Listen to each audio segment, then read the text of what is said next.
Oh, intro time. Welcome to the Spur of the Moment podcast. I, as always, is your host, Justin Spurr, and I am joined, as always, by my co-host, the incomparable Jordan. How are you today, Jordan? Sleepy. Yeah, no, fair enough. Yeah, it was a long week. A It long was a week. busy, long, tiring week. So today, the news is going to be kind of funky because I've got a lot, but I don't think we're going to get much substance out of it. So there's a Bob the Builder movie coming. They're making a second Really. Leo. We're going to talk about, Leo, there's a first Leo? What's Leo? we'll talk about it. And they're re-releasing Final Fantasy, and I other get stuff. Um, and then later on in the show with book reports, we are going to be talking about directors. We have each selected a famous director, and we will be talking about their filmography a little bit, sprinkling in stuff we haven't seen with stuff we have seen. But we'll get to that later. To start off with, um, they're making apparently there's a Bob the Builder animated movie in the works. And it's gonna star hmm, I could say his name, but I don't know that you're gonna know him by name. Anthony Ramos? No. no, You've seen means nothing to me. you've seen Hamilton, right? Yeah. Um, he plays his son, Hamilton's son, Okay. and he's the Okay. main guy in the newest Transformers movie. Okay. Interesting. It's an animated movie, so I guess it's he's gonna do the voice, and it's gonna be about it's Roberto, aka Bob, is going to go to Puerto Rico for some major construction job, and then he's gonna get into shenanigans and learn things about Caribbean culture and whatnot. So So like, I'm not fully up to date on my Bob the Builder media, but I feel like there's been a movie already. Has there not been a movie? honestly, you know what? Let's find out.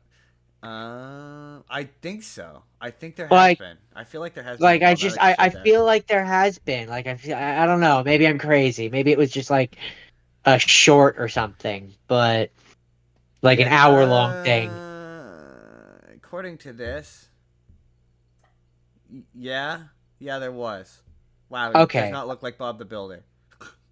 It was called Bob the Builder Mega Machines. So I don't know, but that doesn't really. This doesn't really. I mean, I don't know. I don't have children, and I was obviously way older than that. But like, I mean, is it going to be in the style of? How is that going to work? Or are they going to change? I just don't. Is this gonna be one of those like big theatrical, like harken back to that blank the movie where it's like this is what the show is like with a bigger budget? Or is it going to be like completely breaking what the show is like and like try to be like the gritty backstory, not gritty backstory, Yeah, but like like a hardened kids backstory. version, Yeah, yeah, kids version of a gritty backstory. I don't Um know. like I'm not. That was sort of a after my time kind Yeah, of thing. exactly So same. Yeah, it's way younger than me, way after my time. yeah, So I don't know much about it to be like, yay, I I just say guess. he's a general presence. I know Yeah, of Bob the Builder. Can he fix it, Bob the Builder? And that's enough. and that's enough. Any more than that Um, would be too much. But yeah, and it's like any more than that might fall into copyright that is territory, true. and We could just not we no do not want to. no. No, we're just gonna avoid Um, that whole thing. yeah, so Leo is that movie I told you about. It's the animated movie with Adam Sandler. It was a Netflix movie, and it's he's the Oh talking lizard. yeah. It's really good. Right. I remember you mentioning that. I never got the opportunity to watch it because we don't have Netflix. Yeah, I may have circumvented that. But it's really good. It's quite good. It's one of those like you see the trailer and you're like, oh, it's gonna get old and annoying, and it honestly doesn't. It's cute and it's funny, and I think I mentioned it in one of my best of. I think I said it was the best animated movie last year, and I still maintain that. I mean, maybe other than Spider Man, um, Spitterman?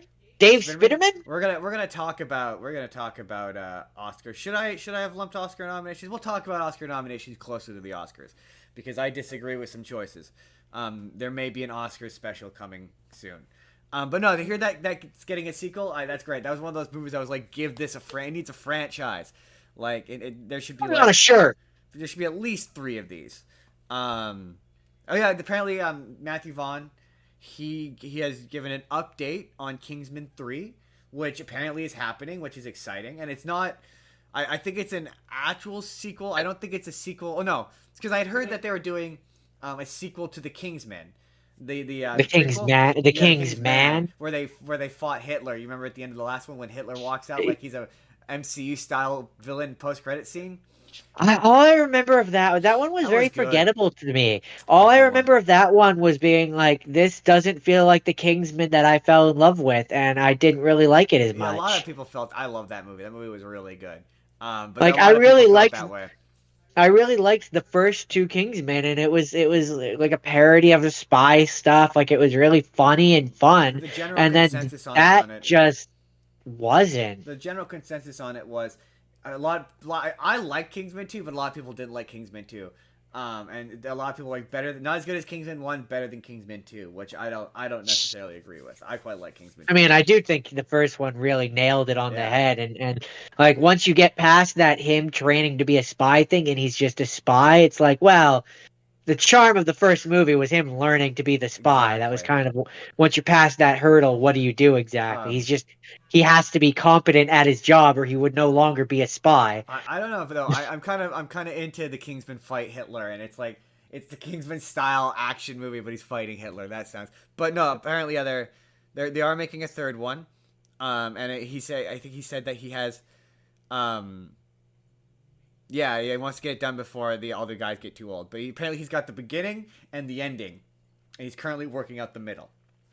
Interesting, Yeah, interesting. yes, I'm interested in that. I don't know what they do for a continuation of um To me, I see that a third one as a prequel for that, where it's like it's about the mentor figure and his dad and stuff, and like the backstory and all that. But Sorry, I'm just that's me. some of these articles I didn't actually read. So apparently there's a Dungeons and Dragons VR game in the works, and I was just reading through the article because I'm like, wait, is it like a VR game of your like Baldur's Gate style? You're in the world, you create characters, an RPG, or is it like a VR game where where you're VR role playing as a player and you roll dice in VR?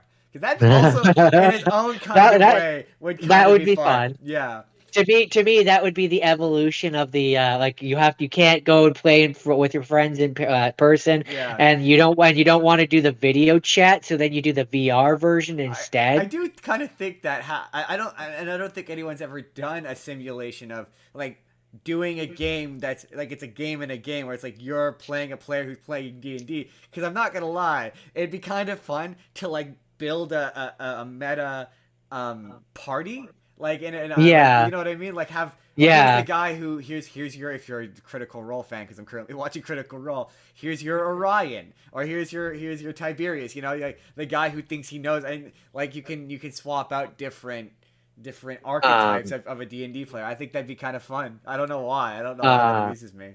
but for the VR idea there of having it and all that, there is to step away from the D&D real quick. There are VR games where it's like you're playing like old like box screen television, and it's Yeah, got yeah, the yeah, I've seen emulator, those. and like you're playing the video game, and you can decorate your room however you want. I've seen So those. Yeah, to take that idea and turn it into you're sitting there playing D&D with your friends, yeah, I absolutely see that as that a would be thing. fun. That would be a fun, That would be even so if it's fun. like you're playing with like generated characters, like that could be fun too. But Yeah, I could see there's got to be a person who's smart enough to make it where you're literally just playing D&D with your it's someone's friends. kitchen. Yeah, at a kitchen Like table. Yeah, there's gotta be. there's got to be someone who could do that. There's gotta be. But I was funny. I kept this article because it sprung me into this idea that I've been kind of thinking about, where like, I don't know what it would be if it's a game, a show, a movie, a TV show, but like I thought about the idea of having like a D&D story where the bad guy is a DM, like a demented like godlike figure that can like just control the world at whim and like force them to like to you know what I mean? Like Yeah, have a bad yeah. guy who's like it's like basically the analog or avatar of a DM. I was like, oh, that'd be kind of a fun story. That would be fun as okay, for one thing, that's just literally you are the DM, and you could make that a story for Dungeons and Yeah, I Dragons. know. Um, but that would be a fun game, like a video Right? game. Right? I see that as a video game, which is very meta, Yeah. and like is very very like Stanley Parable, or Yeah. like one of those style of games where it's like it's a game within a game within a game within a game, and Yeah. like that kind of scenario. But absolutely, that sounds like a very fun indie game Right? Right? Or I'm like, oh, or even like I like that as like a or um show. yeah, to I be could see it fair, as a show. watching Critical Role has made me go like, I would. There's so many characters in this show. And I don't want to go into a huge diatribe about Critical Role, but Oh, there's we so many. could absolutely. You There's want to so do that, many. Luke? There's so I'm many down. characters in that show that I'm like they deserve their own spin off. Like Oh, there's spin-offs on spin-offs for uh, those characters. right now it's like I want to see a spin off with Felicia Day's character because I'm like and the other Mary. I'm like they're great. Um, but I think that's fun. Or Will Friedle's character and the other Oh character yeah, with the Slayers. I'm Like getting they onto could have their own spin-off too. I'm getting to the next episode with Will Friedle and Will Wheaton. And it's so funny because in the beginning of the episode they're doing all these shit dice rolls, and it's like oh no. The game knows that Will Wheaton is coming next week. The Will Wheaton dice curse has started already, and I'm like, it's a prelude to next week. There's Uh, no way he's gonna at, roll some horrendous rolls. I'm so excited. at one point in the episode, basically, from what I remember, I can't remember if he says to one of them like, "Don't let me touch your dice, or you'll never want to use them again," Yeah, or if one of them makes the joke about it. I can't remember, but and the one I'm on the now, joke is definitely touched on. the one I'm Very in there funny. now, where someone who rolls the dice and Matt Mercer goes it's the Wheaton you're Will Wheaton and she goes shh. um anyway Deadpool 3 apparently they're done, they've wrapped production, which means they're now in post production, which like wow, so yeah, that's definitely coming next year.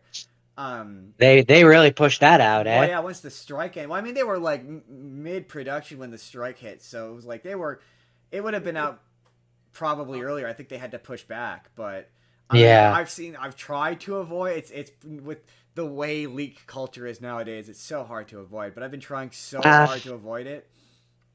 I mean, But I saw a you really just fun. you want to avoid spoilers. You just gotta quit the Yeah, TikToks. I know. I don't really use the TikToks, and I don't really have to deal with these things.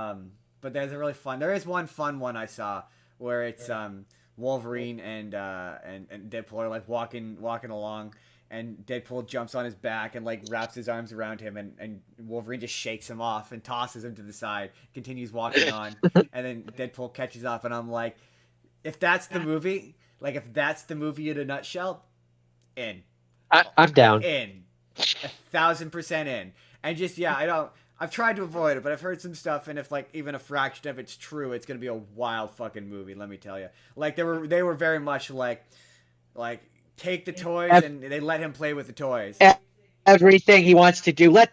Give this man a budget and let him do what he Let wants. him cook. Um, Let let them fight. yeah, it's very funny because I remember years and years ago, I made a Facebook status that was basically like Disney wants Deadpool. They'll settle for the X-Men. No, Disney wants Yeah, Deadpool. They'll they'll settle for settle. the X-Men. And it's just so funny because nothing says that more than it just kind of sounds like this movie's Deadpool kills the Fox universe, and I'm like, yeah, they really could care less about the Fox versions of these characters. Just do whatever you want with them. It's fine. Who cares? But that leads I me hope to that's the story. That'd be dope. supposedly the trailer is gonna premiere at the Super Bowl. That's the rumor that the first trailer is gonna premiere during the Super Bowl. So my question to you is, what do you think? What do you think we're gonna see in this trailer? Do you think we're gonna see sleeveless Wolverine in the Um, trailer? Because sleeveless Wolverine is coming. It's just about it when. depends. It depends. Is it gonna be like a full story trailer or is it just a teaser? I presume teaser, but the teaser trailers nowadays they show off a little bit more than they used to. Because So we're gonna if say it's a teaser, teaser, if it's a teaser, then what do we know? Have they revealed like what the general story is supposed to be? but nothing. No. Then I my theory is basically Not you have officially. you have a monologue over like slowly like walking towards the camera or something Deadpool, where he's like he's talking some diatribe about whatever's relevant to the movie, or maybe it's not relevant to the movie, and that's the entire joke. And it's like it's this super serious thing because it's the third movie, and like that's gonna be the joke. Is it's like everything comes in threes, and like this is the thing, the da da da da, and it'll be like a da da da da da da da da da, and then you'll just see Wolverine's hands, and the claws will shoot out, and it'll make the three. Oh, see, no, I mean that's a traditional. That's a traditional And that's what it'll be teaser. making fun of. Is Yeah. is it'll be making fun of the I'm sure traditional. that will probably be a commercial that does do that.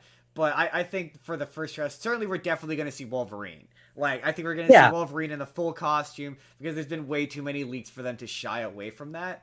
And then I think he'll probably just be a variation of it, in a similar vein to yours, but in a different direction. He's gonna do a thing where he's gonna call back to that speech, that he gives him at the end of fixing the timeline. where he's like, one day your old pal Deadpool is gonna come back and ask you to put back on the claws, and when that day comes, say, I'm really hoping it'll cut, and then it'll just be like a shot of Wolverine going yes, and I think that would be good. But um, we're way more clever than these things ever end up. Well. We tend to err on the side of being more clever than these things tend to be. I I mean, say that with an asterisk because it's Deadpool.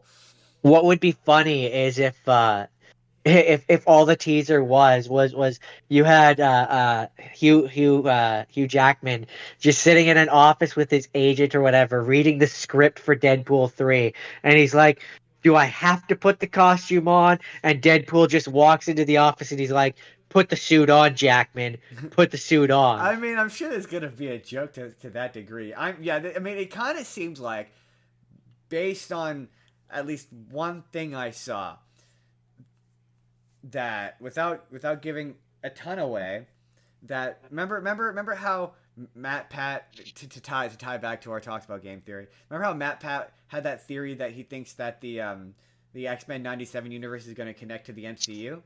Yeah, I yeah, think this version of Wolverine is and I've said this before. Um, I think that he is the 97 Wolverine. I think so too. Yeah, because I believe. I've seen a certain other character, and Well, I he is mean, just wearing a costume that looks just like the 90s animated version of that character. I, I Like mean, to a I was just gonna T. say. To a T. I was just gonna say, I mean, in the multiverse of madness, that Professor X is definitely like it has the stinger. Yeah, if not them directly, certainly an offshoot.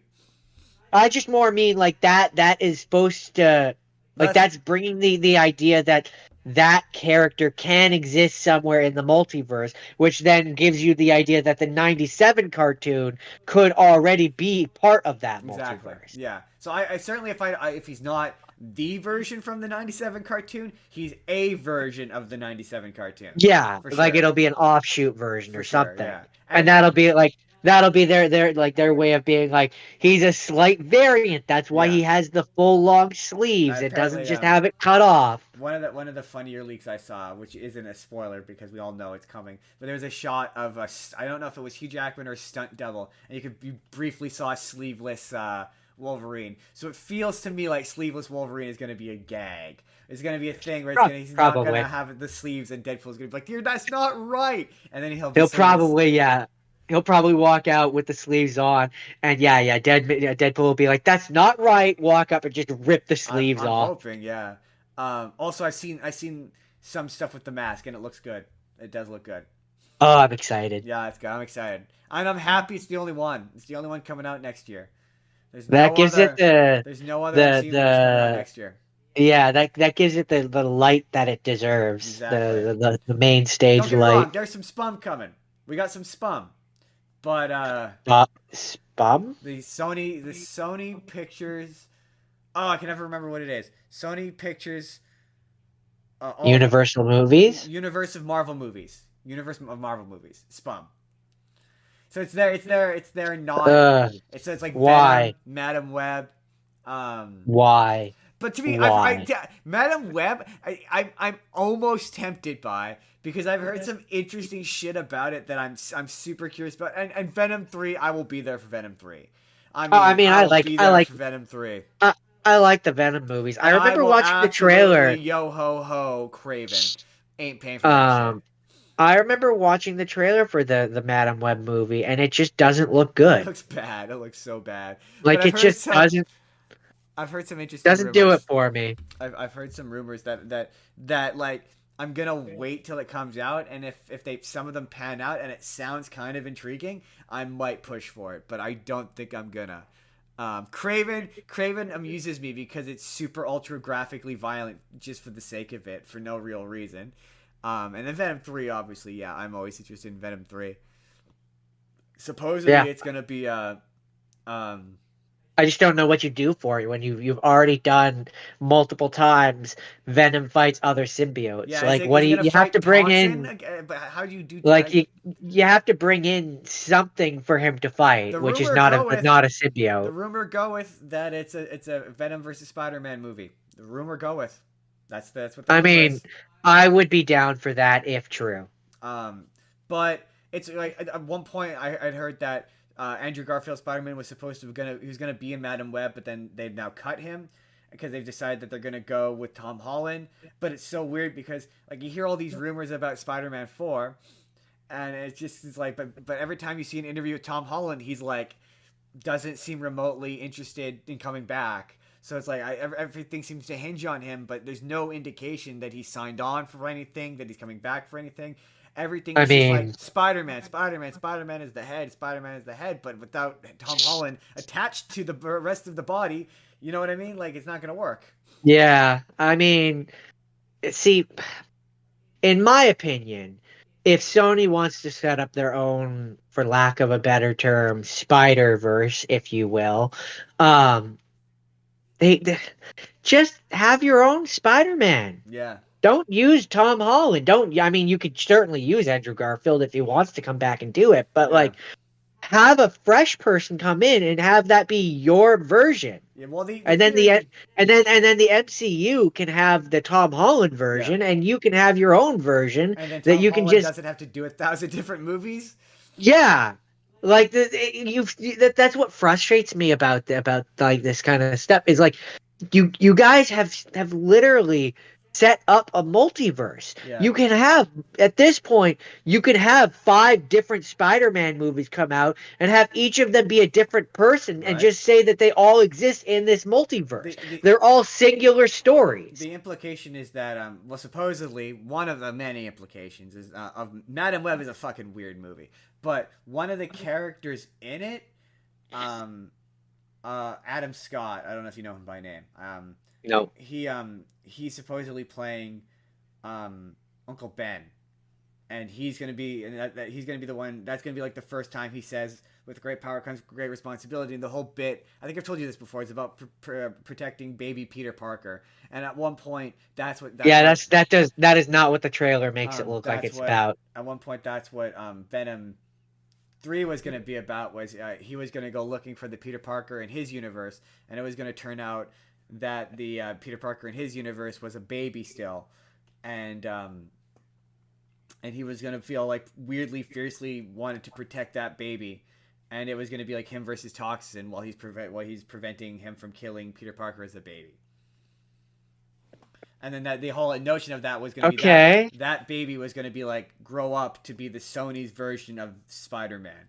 But it's just like just cast, or conversely the other direction, just be like there's no Spider-Man in your universe.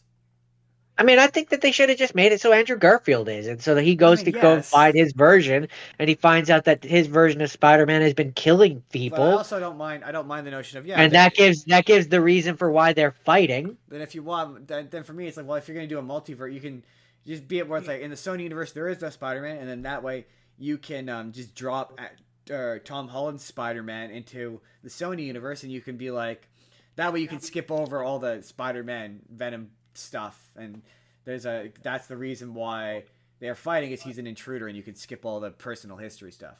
At least that would give Yeah, them.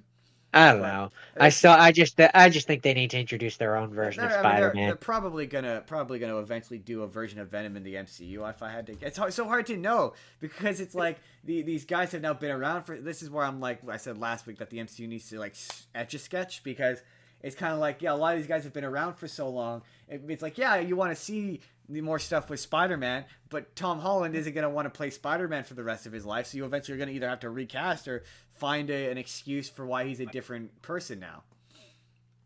I mean, or you just don't. I mean, or you yeah, or you just don't. Anyway, moving on, moving right along.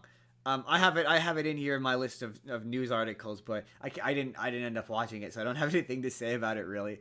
But I don't suppose you watched the new trailer for the Princess Peach game?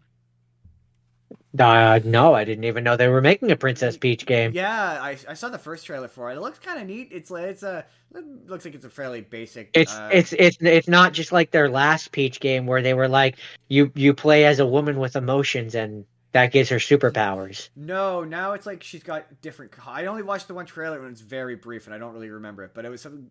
It was like a platformer. It looked like, and basically Mario. She gets her own costumes, and they all have their own powers. It's like an All adventure right, game.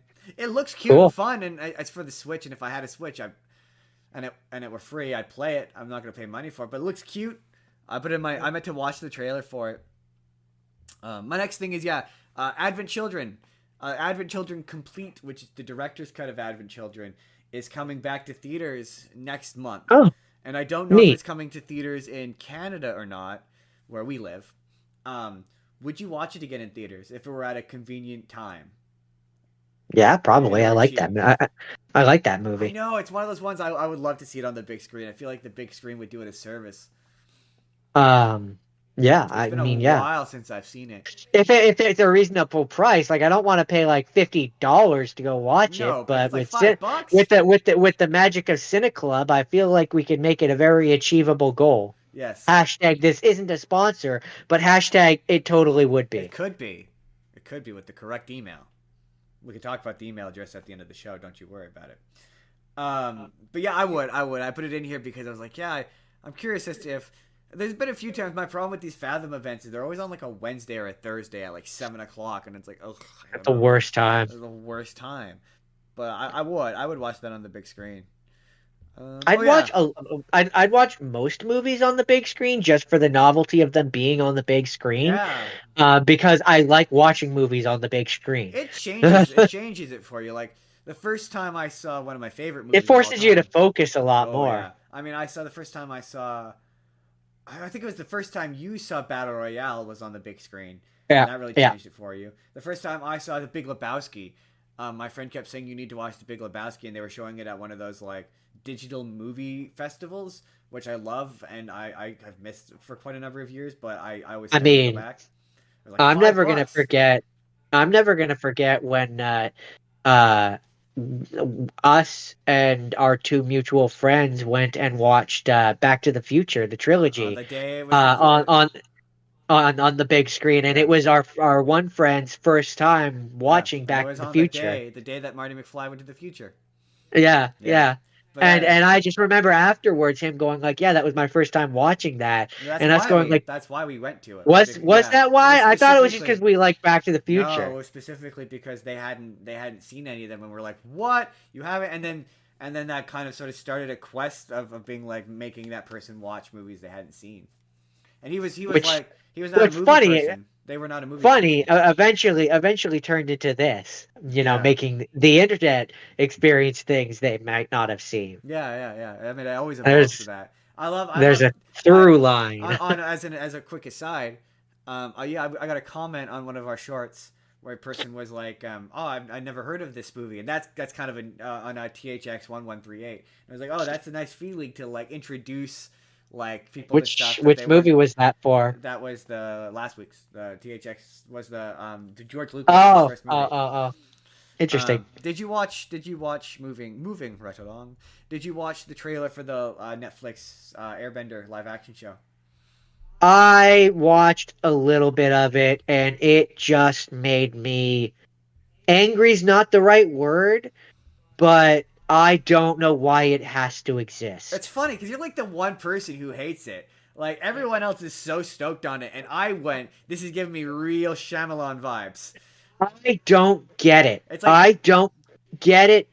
It it's frustrates like me it's because great. They're saying the names right this time. All right, it why still isn't. why It's taking a why thing do from animation and moving it to another format for no yeah, reason. I don't like it's not the more that you make it like the cartoon, the more I'm just like, well, why wouldn't I just go watch the cartoon? It's already a masterpiece. Yeah, and then if it's not enough like the If it's cartoon, not enough like the cartoon, then it's like this isn't like the cartoon. I'm just gonna go watch the thing I like. So why are we doing this song and dance? I don't I get don't it. get it. I don't mind it when you're taking. I mean I don't always love taking animation and turning it into live action, but I hate it significantly less when it's in a movie. Like when it's in a movie, it's like at least okay. You're taking it to a different medium, right? You're taking it from film to television, or from television to film, and you have to change things. Things have to be different.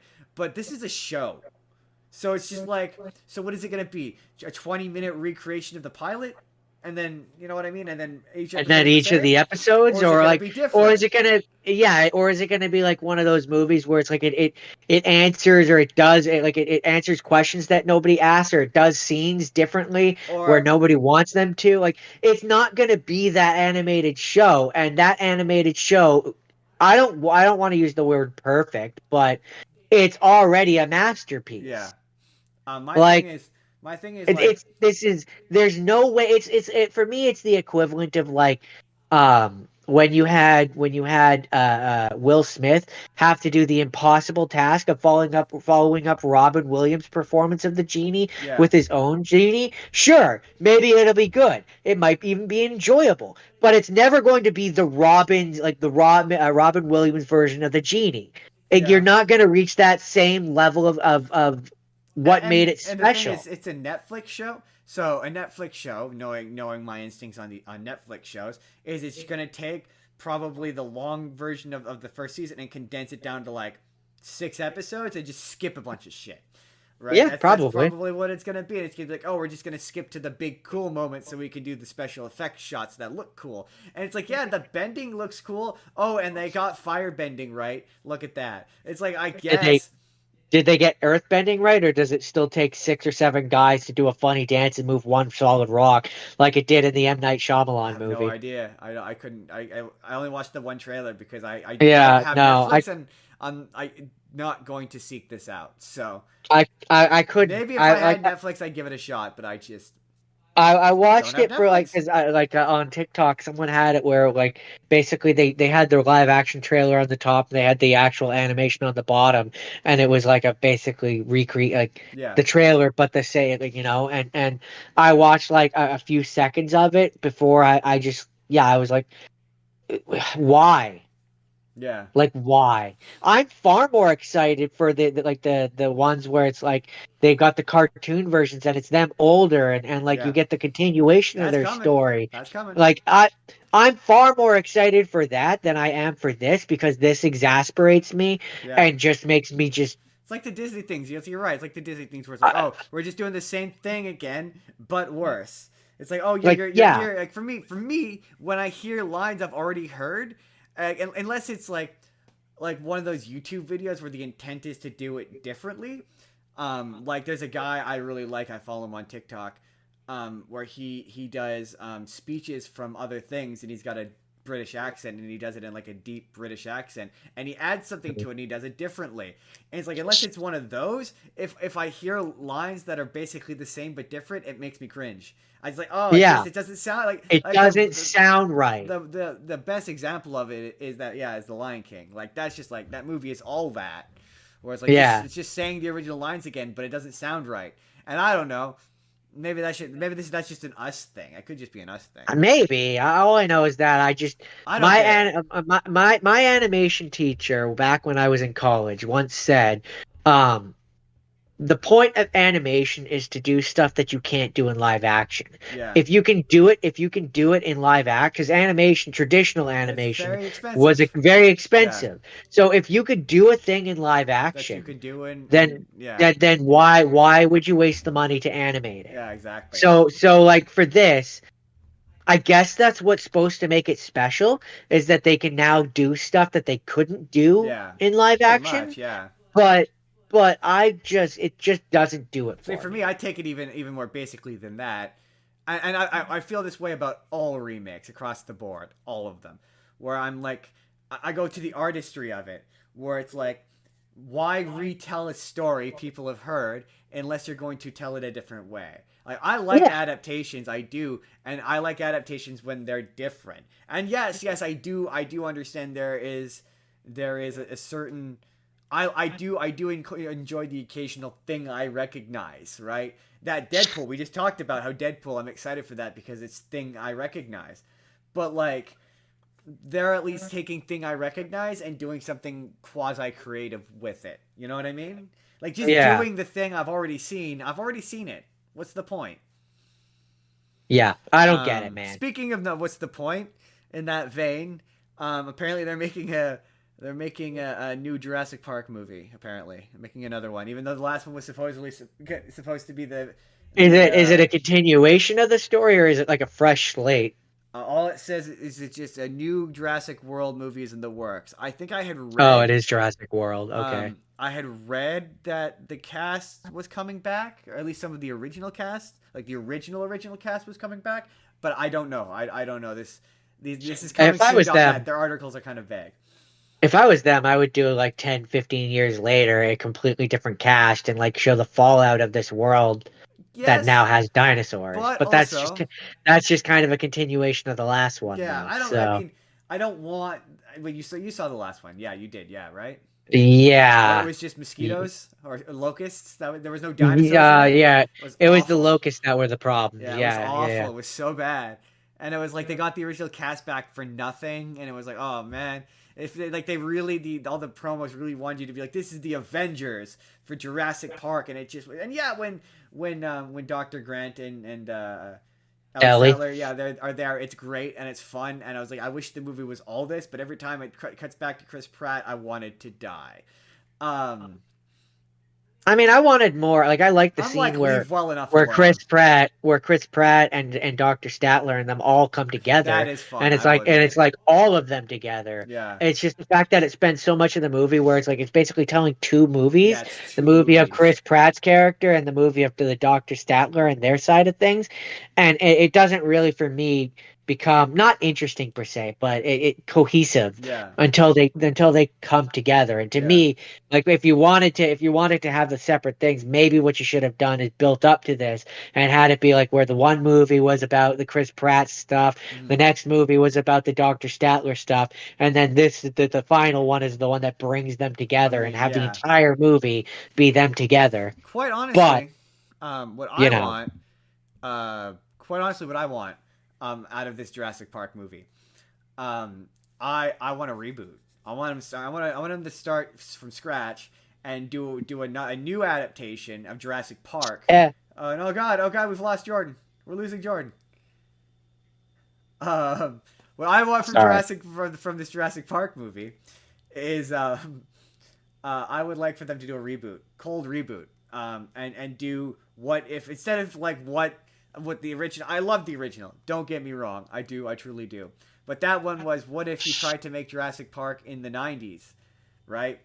Which in and of itself was an adaptation of what if we tried to make Jurassic Park in the '80s. So I want to see what if we tried to make Jurassic Park today. So like tell Jurassic Park, Alan Grant, all the characters, stories the same, but like with today's technology. I think that could be really and today's ideology and today's attitude towards genetic manipulation because it's a lot Ethics and all softer that. and ethics. Like yeah, our idea of bringing these things back, I'm pretty sure people would be okay with it today. I'm pretty confident people would be Um, okay with it. I don't know. I Corporately, think it I would mean, I don't, depend. I don't mean on a like a progressive politic. I mean like Oh, corporations would be oh, perfectly yeah. willing to do it. Oh, I mean, I'm sure there's already talks of how to do it. Exactly, right? Exactly. And then yeah, then you could strike that with today's liberalism and progressiveness of like environmentalism, and that can be the argument against them of the ethicality of it. And you can bring in a person and you can make fun of how they're woke or whatever, and then you can take a I crack at certainly wokeness. I certainly think that Like they need to Ian do a Malcolm. fresh etch a sketch with the Jurassic Park, Yeah. where you need to have a next generation, and I mean I would lean into maybe if you're gonna go the genetic like ethics and all that, I would maybe then lean into having other like prehistoric animal like they have mammoths there, they have dodo birds, they Yeah, have something. like every type of and not just dinosaurs, and then like the point of it could be of this generation could be like once it goes off the rails as it always does, it's this like this chaotic mess of like you have all these different ages, Jurassic, Cretaceous, all of them all clashing together, and it becomes this like survival of the fittest of is human like are humans actually strong enough to survive against all the creatures I of the I past. certainly would, yeah, would um for me I want the story to start scratch. I don't want it to be like, oh, it's a new fresh set of characters in the same universe and it's 20. No, I want it to be like No, we're fresh we heart. haven't seen a Jurassic Park before. Like, and Yeah, I love to see all sorts of. I etch a want, sketch. yeah. And what I'd really like is stop being lazy with the CGI and like really get in there and like innovate with how we present these creatures and I mean, go back to the drawing board with it. I think would be I'm incredible. just saying the original had practical effects and it looks Well, where the fantastic. technology is with Let's animatronics and let's CGI, we can yeah, meld the two in a way that is innovative. I think. exactly. Like let's go back to the practical effects and merge it with the technology we Yeah. have and just make it Don't phenomenal. Make some don't do the thing where truly you. terrifying like Yeah. animatronic dinosaurs that look like they'll just come to life and eat a Like person. I've seen some really solid, like good Arr. puppetry work where I went, oh man, I thought that was a CGI effect, and it was a real puppet. Where I was like, and I think that's what we can do. I don't be like Jurassic World where you have an animatronic and then you CGI sloppily over top of it. Like I'm talking like to enhance, not to replace. But yeah, that's what I Yeah. think. That's what I think that franchise needs. Invincible, Jordan. I wanted to talk very briefly about because I thought it was funny. I made a TikTok about it. Um, how Invincible released 4 episodes of season 2, 5 episodes, and then went on a hiatus. And then Yeah. they announced. Did you see when it's coming back? Have you heard? Have you seen? No, I have not. Oh, it's not coming back, Jordan, until March 14th for Wow. four That's bold. episodes. For That's bold. 4 episodes, Jordan. So do you think that's because it was impacted by the writer's No, it strike? absolutely was not impacted by the writer's strike whatsoever. This show would have been written years ago at this point. Like here's the thing. Here's the thing as a reminder and an update for the folks at home. I've said this a lot. After season 1, they went on a 2-year hiatus. They were on hiatus for 2 years. Came back, released 4 episodes, and then went on another hiatus. A Do you think it's a 4 month do hiatus. you think it's a budget thing? No, Like I know. they can't I guarantee. Well, my theory is, it's to keep people subscribe to Amazon Prime. I, right, but that's what I'm saying is do you think that comes from above where they're not receiving the budget to make this because Amazon is trying to do that? no, I think it's purely a way to bait subscribers. I don't think it has to do with. I don't think it has to do with the show. I don't think it's the Right, show. but the creators of the show don't care about that. They're just Oh yeah, making they a do. show. They care. They And absolutely the care. no no no no no no. It would be the equivalent of back in the day of like the studio. The studio cares. Yeah, The people that are making, writing, directing the show, they don't no, care they about care that. in the sense that they want to get it to you because they're the ones who are getting it on social media, right? So Right. no, So they have. they want to do it as fast as Yeah, exactly. possible. So it's the in your analogy, it's the studio that's delaying it. So the show Yeah. has not, itself has nothing to do with it. For Yeah. to keep people subscribed to Amazon Prime, because because they could easily put the show because there's a bunch of people like, oh, it's because the animation's not finished. It's not that because the show is done. It's done and it's ready to go. It's because they know, and it's like that's why they stopped. They discovered that with Netflix, that's why they stopped just dumping all of these episodes out in one weekend. was because they discovered people would watch it all in one weekend and then delete their Amazon Prime in this case. Now it's like, well, people will keep subscribed because it's more effort because they want to finish out this show. It's more effort to, or it's less effort to just wait and then unsubscribe. So they're getting an additional 3-4 months of people subscribed. That That's plus there's that's the the fact that motivation. if you release it all at one time, people get one big dopamine hit and then forget about your show.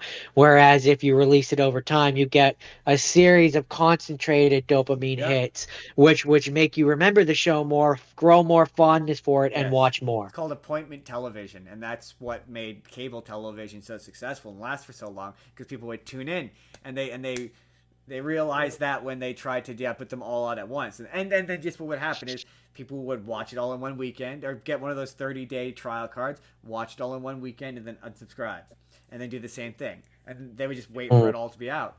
Um, and so yeah, they realized that they want that scheduled television.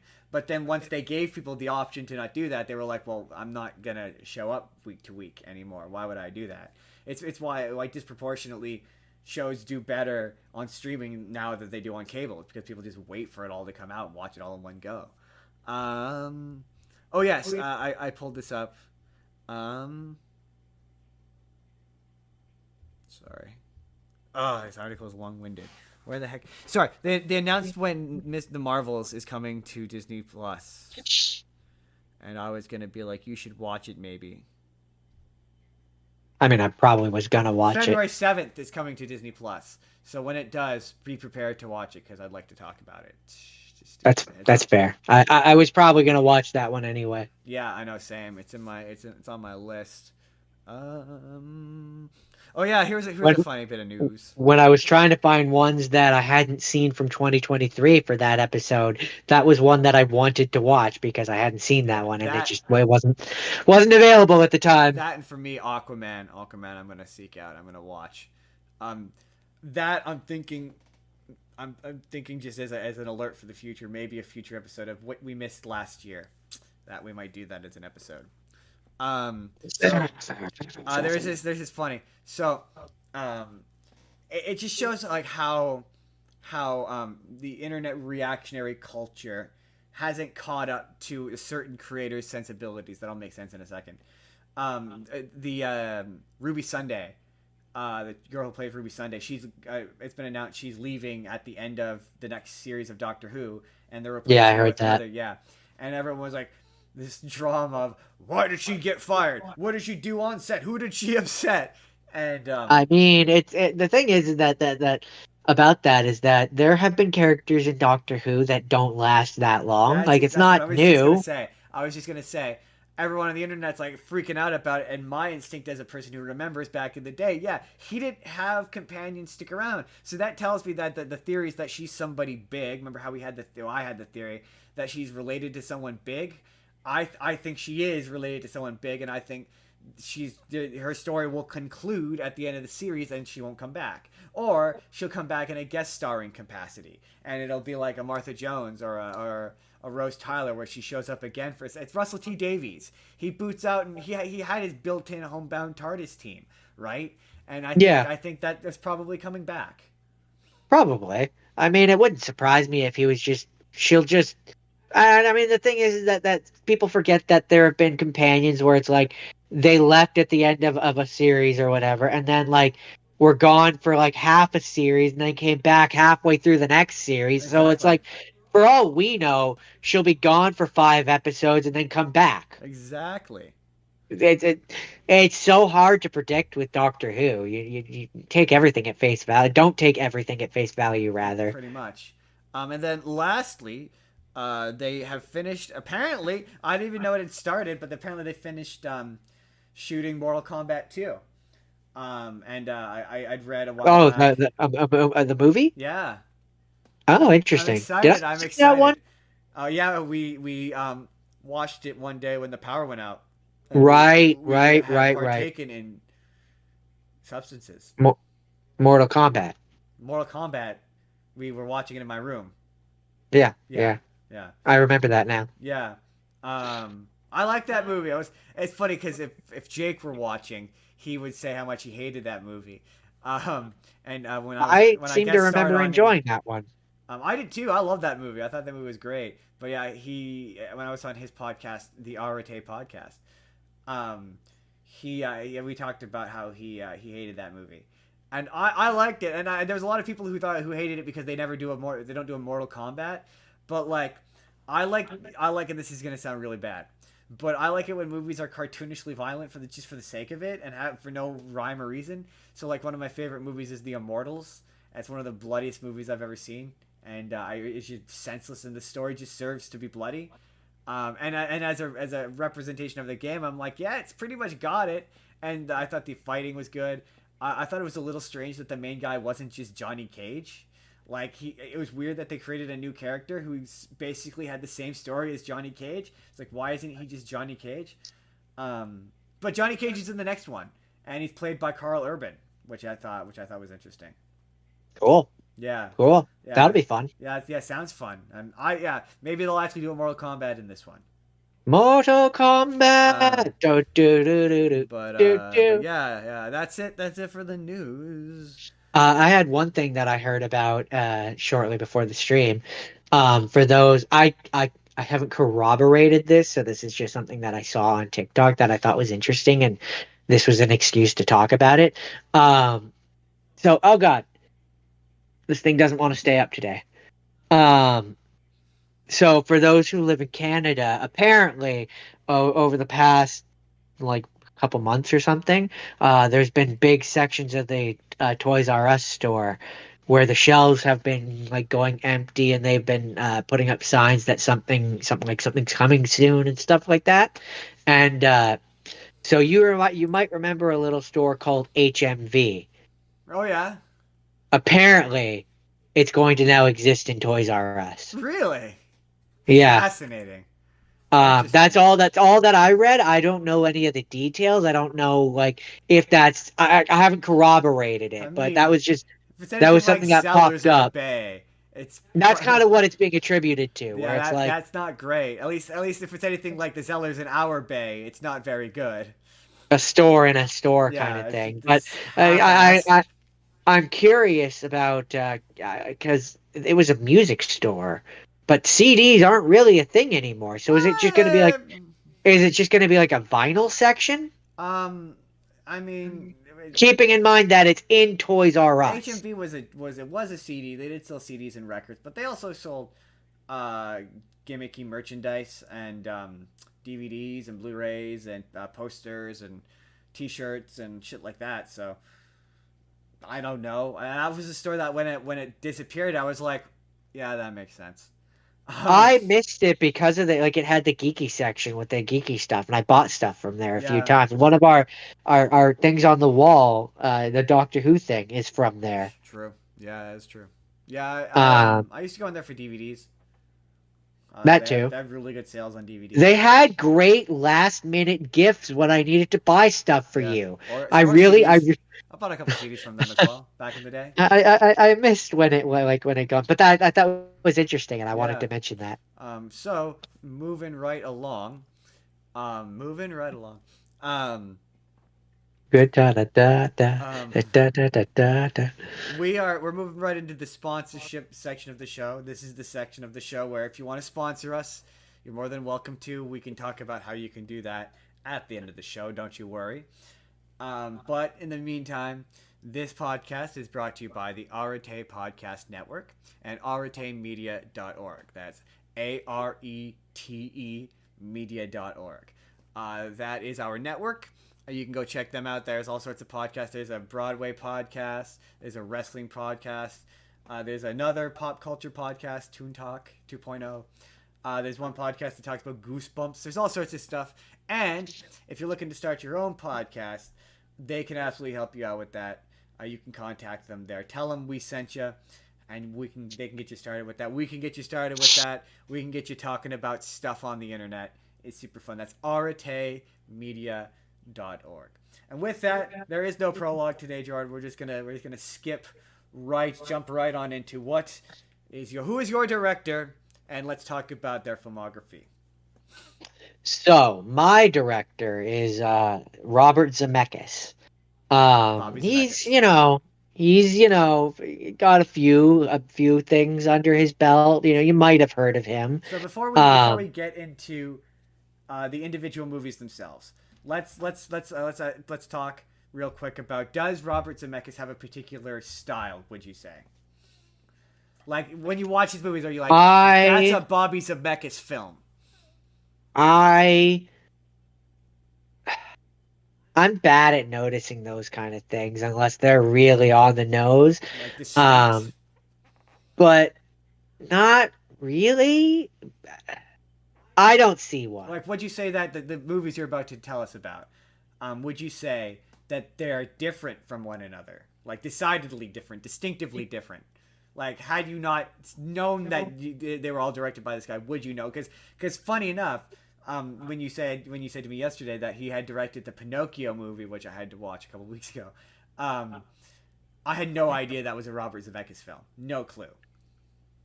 I would say two of them have a style that I would kind of say are similar. Okay. Two of the ones that I saw. Um, I mean, three of them definitely do because they are sequels to each other. Right. So, they definitely have a similar style, but I don't think that those ones are the same as the other two. So it depends on the movie. Okay. Like So let's. I feel like his style changes depending on what the content of the movie is and what it's about. Okay. If I had that'll make sense when I Okay. So let's get into the nuts and articulate. bolts of this. What's your first movie? First movie is actually three movies because I lumped them together. Okay. It's also probably the one that most people know that he did, which is Yeah. Back to the So Future. we don't need to describe the Um, plot of Back to the Future. it is not his first rodeo, as it were. Yeah. So he actually started his first two. I'm going off of IMDb, so take this with a grain of salt. But his first two directorial pieces uh, are actually shorts. Oh So yeah. he started off doing short movies, Yeah, that makes and sense. then he did three movies before he finally did it right and got to Back to the Future. What's his first feature? His first feature is a movie called "I Want to Hold Your Hand." It's from 1978. Huh. I didn't watch that one, so I can't really Was tell there you about anything that one. notable in his first before he gets to Back to the Future? He had Used Cars in 1980 Yeah. and then Romancing the Stone in Oh yeah. Okay. 1984. That's a yeah. You wouldn't have heard of Romancing of the Stone, but that's a big one. That's a I, really big I one. I've never heard of that. Yeah. But Okay. So just Back to the just Future. looking at the star ratings though, it's funny because for those first three, Yeah. it's like 6.8, 6.7, 6.9. Back to the Future 8.5. But Romancing the Stone is it's a pulpy adventure. It's based on those pulp adventure novels. I think it's an adaptation of one, and it's like a Uh, real like jaunt through the jungle kind of swashbuckling kind of movie. World wise so like it. So, Back to the Future. We've all seen Back. Most of us have seen Back to the Future. I don't Yeah. need to go over plot by plot No, detail, for the sake of but brevity, let's try uh, not to. um, I do want to say that that first one, I don't, I don't. To say a movie is a perfect movie, I don't think such a thing Some people exists. might say There, that this one is. That's yeah, I think it gets about as close to perfection as you I can, I won't do a perfect movie because I don't believe but there's I, such a I thing. don't think a perfect movie Themes of exists. incest is maybe Um, one of the criticisms I would lobby towards it. I it's certainly a choice. But it checks a lot of the boxes for Oh me. yeah. It's fun. It's got a great cast. Mm-hmm. Um, it's. I mean, what can I say that hasn't been said by people that are smarter and more articulate than me? Um, It's like the it seminal 1980s movie. Like yeah if someone were yeah to be like, describe the 1980s to me, I'd be like, come watch a movie with me, sir. Like, yeah. or madam, or Um, otherwise. Come watch this movie with me. That's the um, 1980s. and Fashion, music, so everything. Like just I attitude. mean, and it's so then we move into okay, so that one's great. We move into the second one, which some argue isn't. some people don't like it. Yeah. Um, And I think they're or fair criticisms. certainly I do. I do think they're I fair. I do.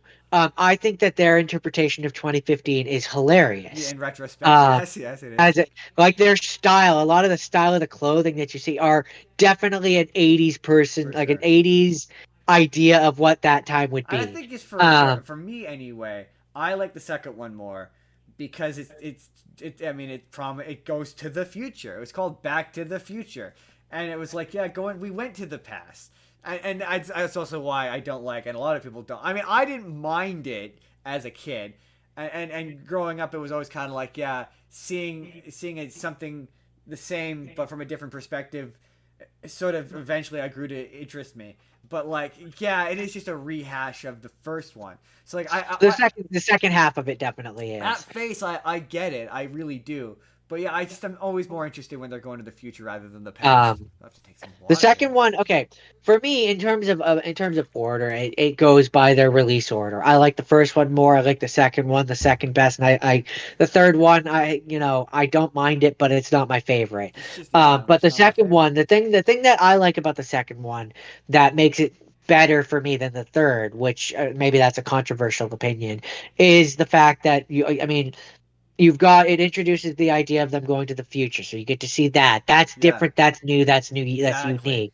And then not only do they have that, but then you come back to the present and you have this twisted alternate, like alternative version of Hill Valley, Hmm. with Donald Trump running. I mean, Biff Tannen, Not Donald Trump. running. Definitely. Although apparently he was inspired by Donald Trump. Yeah, Um, that well, um, it's the answer has changed a number of times over the years. he definitely was. Anyways, you have that version of Hill Valley, which is fun, and then and this is the reason why I don't mind when he goes back to the past again. I don't love it, but I don't mind it. Is because in terms of that movie, that it just you get three very distinct styles, Yeah, um, and it lends to very different visual like medium, and it makes it more interesting. exactly. Yeah, Rather like the first one is just all or mostly in the past. yeah. The second one you get three different styles, and then the third one you get cowboy, which it makes it different, and it makes it not just feeling like we're rehashing again. So I appreciate Yeah, that but about I the just third one, don't like the but cowboy aesthetic. I'm not a big cowboy guy, so it For doesn't me, the third one could really. take place in any other time, and it probably would do it for me I more. I personally, because one of the things that I this time watching around that I really liked the idea of about the third one was when you have the ice machine where it's like the dog or like you see the callback to the first movie where you have the doc's automatic food making system, Yeah, and all that, like all the stuff that helps him with his day-to-day stuff, but now it's in the old west. right. I would have found it far more interesting if it, like instead of it being the old west, he had ended up in like medieval times. Hmm. And so like you have like all these old medieval timey like fancy ass inventions and stuff. I just personally I I think mean, that would have been more the interesting. reason why he winds up in the old west is because, if I The recall, train. It's the train. well, it's because he says, well, it's supposed to be ironic. It's supposed to be poetic irony because it's like he says earlier, if I recall, correct Oh, me if I'm wrong. that he loves the old Yeah, that west. he's Yeah. always wanted to go back to the old west. That's where he wanted to go back Yeah. to, and that's why he winds up in the old west. To me, I think maybe, um, if they had focused, if there was more effort put in on the front half, maybe of him trying to get back to the, because he just kind of is immediately He in the gets old there. Yeah, he west. gets there a little too quick. Yeah. And I think it would be kind of interesting if you mentioned and I just kind of literally in this moment had this thought. This was great about live television. Um, if maybe like, um, the present that Marty leaves from, which is the past for him, 1955, if that was now advanced because Doc Brown is in the Because the past doc. and he's now introducing Yeah. all this tech like 20 years earlier, so That they're didn't way more exist. advanced. Yeah, Yeah.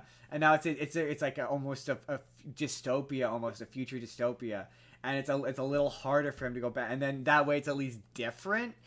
So it's not all, but again, that's just Well, me especially tailoring it because for my own personal preferences, though. That's not me saying that especially it's a bad because movie because I don't think it's oh a no, bad it's movie. not. I like the third one. I It's just fine. don't It's like fun. cowboy shit. It's enjoyable. But you're right. Like what they could have done, and hindsight is 2020. It's Yeah, easy to look back on a thing and nitpick. But what they could have yeah, done and that's what what we're they should doing. have done, what they could have done and what they should have done is because they have this idea that Doc goes back, and even before Marty comes back, he has saved Clara, Yeah, right? She is now a woman who exists in time that didn't in the original timeline. yeah, So to have it be where now in the 1955 or where Marty is, there are descendants of Doc Brown that have now influenced time yeah. Ooh, that's not a bad because idea. because because Clara exists. He fell in love with her. They Yeah, still like they had kids yeah. who Instead then of would have had kids who then would have had kids. Yeah, so instead of and yeah, maybe when they're looking for the DeLorean, and that's who introduces. Yeah, that's kind of it. That's an interesting idea. I mean, I'm sure But in scripting they probably thought of that stuff. I'm sure. one thing that I thought of watching it this time that I never really thought about before, and okay, so anyone who's listening and or watching that knows anything about riding horses, tell me, how hard is it? Like Depends on the horse. how difficult, like I more mean like, so where Marty lives, do you think he rides a lot of horses? Do you think Uh, he himself has past experience, because he sort of shows up in the old west and just sort of immediately knows how to perfectly ride a he's just horse, immediately enough hyper enough competent. enough, yeah, he's hyper competent enough to catch a train. Um, that's hard to say. I don't know. There's a chance he might have some horseback riding experience. The difficulty with which to ride a horse depends on A, your ability, and B, the horse. Like, if you have a really chill horse, it seems, I don't know, movies give the impression that it's a lot of its instinct. You just kind of figure it um out. because like when I I didn't because have an easy time doing it, I can tell you that. I I looked it up because I was curious. Just I wanted to get a general idea, and the general idea that the internet has pervaded me with or given me is that it's a muscle, like it's a skill, it's a muscle. It's like doing any sport Yeah, where if you don't know what you're doing, it's going to be very difficult to do it. yeah. Now I fully believe that Doc Brown was there long enough. He set up a business. He has picked up the He's skill. figured out how to ride a horse, yeah. But Marty was there for a couple days. I just have my suspension of disbelief is a little Well, bit isn't there that montage of him like training with shit? So maybe he not learned, a maybe he not a practiced. horse. I No, don't but I think mean, so. it's one of those moments where maybe you're supposed to think it happened off camera, or he's just hyper confident. I don't know. It's just a thing that I thought of. I was like, does he ride horses back in his time? Maybe. But so I then can't remember where he the lives. other scene, in the movie, which I wanted to, because it made me laugh, because I never thought about how cheaply made the DeLoreans are, which is very obviously why that and the Gullwing door are why it was chosen as the car of choice I think for it. Back to the I Future, think it's is mostly because the it was probably very cheap to buy a bunch of them. Um, I think so. There's a movie that tells you that story. It's about John DeLorean. It's weird. It's half documentary, half biopic. I'm pretty sure it was specifically the Gullwing Door because it looks sci-fi. yeah, Yeah, I could believe that was the bulk of the reason, I'm but impressed you knew it I, was a da- I, Gullwing Door. I just uh, called it that because you did. I literally didn't know that's what it was called until I just learned the I, new thing. I'm pretty sure that's what it's called. It's gonna be really. I, This is now gonna be a short, and it's gonna be really embarrassing when people tell us we've called it something wrong. I'm pretty sure that's what it. I'll look it up after, but I'm pretty sure. I just that name sticks out in my because it's going. It's like like when a I'm bird is flying. I absolutely believe you. I could Google it right now. I'm not going to because it's either go. We can fact Um, check it afterwards. We're either going to be really embarrassed or very right. but I'm Anyway, 80% but yeah, I'm sure pretty sure that I'm that right. is the reason. It's the doors. Anyway, um, So I find it funny where it's like it's at the end of the movie, the car's on the railroad tracks and the train comes and just plows into it, Yeah. and it falls apart like it's made of Lego. Well, Like it shit like that amuses me. It's like whenever I see explosions in a movie from the 1960s and 70s, it's like it's like it's they had so to do that. perfect. Like, so yeah, they that had to have been like one of the last days they were shooting that movie. They've been making these movies for like 8 years or whatever. Like they're not making another one, and they're like, we're destroying the fucking DeLorean. Like that there's no way, like there's no way that wasn't like a last day thing. They all stood around and like Christopher Lloyd I like wiped watched it. away a tear. Like But it made me laugh because I was like, it looks like it's made of Lego oh and it's yeah, fall yeah, they and are like shit and like fucking cars. there's like nothing left after it. It's like I don't I feel like a train does a lot of damage, obviously, Yeah. but I feel like if like a Ford truck was on there, Oh yeah. like there would be like the shell of the truck would at least It remain. always makes me think of that bit in American Dad where he's like, yeah, there's a reason why they said 88 miles per hour. That's the speed these cars top out at. Not a very Very good cheaply car. made, not a very good car. Um, What's your next selection? so Oh, okay. and to be clear, you've seen Back to the Future before. Oh yeah, I've seen Yeah, it. yes, I've yes. seen it. I've This seen is it the so many order. times. This is the order we're doing this in. So Uh, next project. so I have the actual next one, and then I have one that I'm just going to briefly touch on because I like it.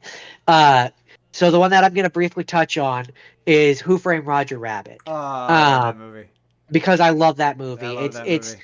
It is It's a oh technical masterpiece, man. it's a technical masterpiece, and not just that, It's but like they Warner harrowing. Brothers, Disney came together to do something together. That was like the first time they ever did that, Yeah. as far as I know. And it's a great story. It's fun. It's a timepiece, so it's like takes place in a Yeah, it's certain just a age of really time, good detective noir film. Like it's and really and good. and Yeah. it's also a another it has Christopher Lloyd in Yeah. it, Yeah. and he is terrifying. Proper When upsetting. I killed your brother, just like this. It's oh my god. There's no way you Um, didn't just peek the shit out of your mic, but that's okay. oh, probably, but so yeah, no, I wanted to briefly touch on that because that one is just a Yeah. fantastic No, piece of that film. scene at the end, man, that was I think every millennial or person our age is like, yeah, it was traumatizing as a child. Like there's a And so selection of time where they're like, kids movies need to be traumatizing. They oh, need to remember this. I wouldn't call it a kids movie. I'd call it a family movie. And to me, there's like a PG versus G or Yeah. PG Well, 13, whatever. Like back then there's a there wasn't distinct difference. there wasn't a But PG, I don't think at that point. But yeah, I get what you um, mean. so when you ask me if Robert Zemeckis has a distinct style, and this is why I wanted to bring this one up. I find that he has a couple different ones. So in terms of this style that he has, the style is like timepiece. Yeah. So like Back to the Future is like a timepiece of the 80s.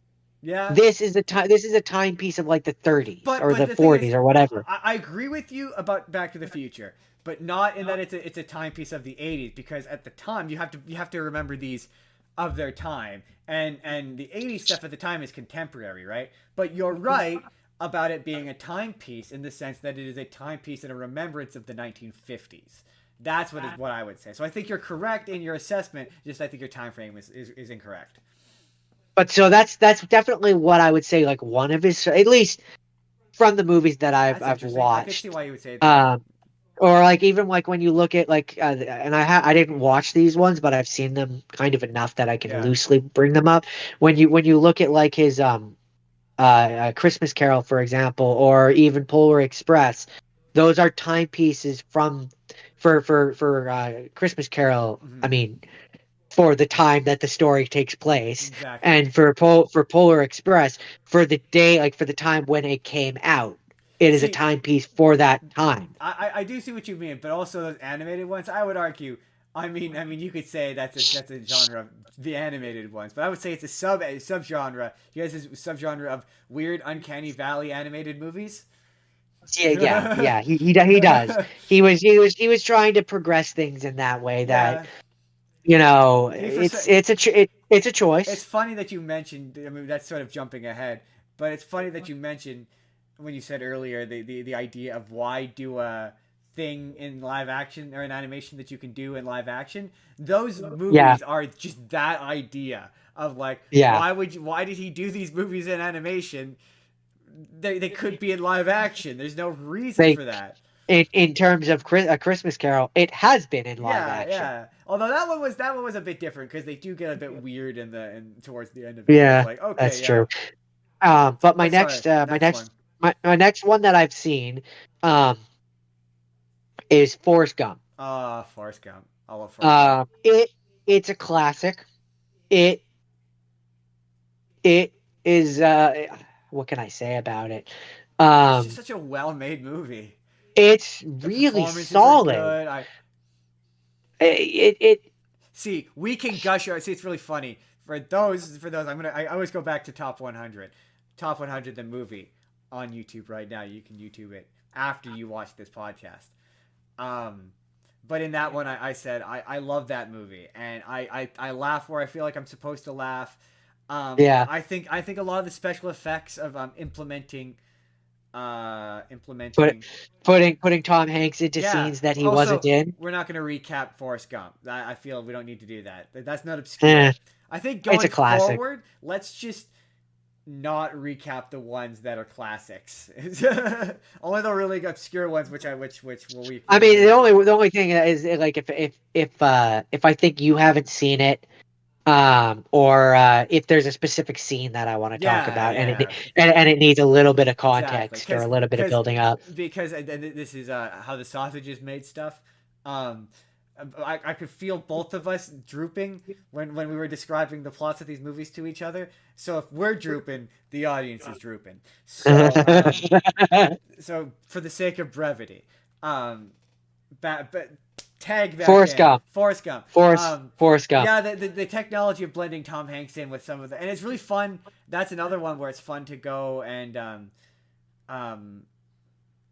you know the scene where he's being interviewed and he's with John Kennedy and Yoko Ono. Yeah, Yeah. that's an actual interview from obviously, and you can go watch the original one of it to see what it's like, and then it's fun to compare them. There's a few Oh, moments like that where that's this funny. is actual footage, and it's funny watching it. When I first watched it years and years ago when I was a kid, it was like mind blowing, or when we were teenagers at the place and we watched it the Um, first time. And it was like, yeah, it was really. Now I watch it, I'm like, oh yeah, I can see some of the hinks and some of the lines, but I don't know why my nose so is so itchy. so with Forrest Gump, it does. Okay, so he is like endlessly infatuated with Jenny, and she over many years continues to try and be like, no, Forrest, Yeah, like, no. my man lives in the friend So zone. so how to word this? Is he not a bad guy, but like it doesn't portray it as problematic that he can't take no for an answer. I mean, I get what you mean, but that's a chunk of that movie takes place in like the 50s and 60s. So like you gotta kind of approach it from that mind frame of like that was seen as enthusiastic and romantic and like it's not Yeah, my idea, yeah, my 2023 idea of I right, think I might have right. said that similar thing where I'm like my idea of consent, and also this movie is also made in the 1990s and sensibilities have changed. So it's like my True, ideas of consent are very different than Forrest Gump, who's living in the 1960s consent. Right? true, very Right? true. And I would also, Jenny is a problematic and tragic See, character that's who where I'm. has a lot of things that uh, happen over the course of her life that one should feel sorry for. See, but my She also, hold on, she also makes choices that where there are consequences for the actions that we take. And I would maybe argue that I don't want to say she But gets what she deserves, but but you okay. know, Here's my thing though. Okay, with Forrest Gump, and I will always try to avoid politics on this show, but um and this comes with a massive asterisk of what I'm about to say does not come with judgment. It's merely just facts. Okay? And the fact is, this is a weirdly conservative movie where it's like Jenny, the evil, no good liberal who has liberal ideas and is a dirty, filthy, disgusting hippie and questions the status quo and goes against the grain. She's the bad one who deserves to get HIV or AIDS or mysterious illness. But Forrest Gump, who's a good American Texan boy, does literally everything he's told and listens to every word and is completely directed and doesn't have a form or ounce of free thought, is ultra successful, becomes super rich, and is well off in the end. Like, it's just like, oh, I blind mean, obedience will get you everywhere, is what this it, movie ultimately is saying. when you say it like that, it certainly sounds like propaganda, doesn't it? You It you certainly is you a go very you conservative go movie. go join the military. You have to fight for a little bit, and then you just get to hang around and play ping Just pong just do until you exactly what's asked of you. Don't question until anything. you get rich and own a shrimp company and everything works out for you. Yeah, you Just don't join the don't military. question a thing. Listen to every bit of authority that's offered to you, and everything will just be handed to you your whole life. That's the I had lesson from never Forrest Gump. I, I had never really thought about that, but you're kind of right. I'm just saying. Um, I'm just saying but that's not me casting moral aspersions to it. It's I just I mean the I movie still as it like the is movie. presented. Yeah, exactly. I still like the movie. It's just that's a thing. Yeah, that's where I say I fully believe in being and that there's no such thing as a perfect movie and you can be critical of the things you love. I love Forrest Gump. I love that movie. I loved it the first time I saw it, and that's one of those times where it was like I felt Life is like a box of chocolate. there's You never certain know what you're gonna get. there are certain movies I watched when I was like younger where it was like, oh, I liked it, and it felt like I'm an adult liking a movie that I should be liking kind of moments. That was before I had the capacity to understand things critically. And that was the first time where I was like, wow, this is like a well made and well constructed movie, and I appreciate its contribution to cinema. Let's talk about the shit you haven't seen, though. So moving on to the first one, um, Castaway. Yes, now, We are castaways. we don't need to Uh, go over the plot of Castaway either. I get it. He was cast away and then he gets rescued. I know I know that the quite a bit of it, more than you think, is about him getting back from the island. a good chunk of it is, but I do want to talk about the like the crash itself, Oh yeah, okay, yeah, fair enough. um, because as a person who is absolutely terrified of flying, me, in I'm case the also audience terrified didn't of flying. realize, um, that scene was nightmare fuel. Yeah, Uh, yeah. All, that all that plane that crash scenes are for me. that scene coupled with the recent the plane that's the Boeing or whatever that the door Yeah, came flying off I've been avoiding um some airplane stories recently for that exact reason. Cause yeah, uh they freak me out.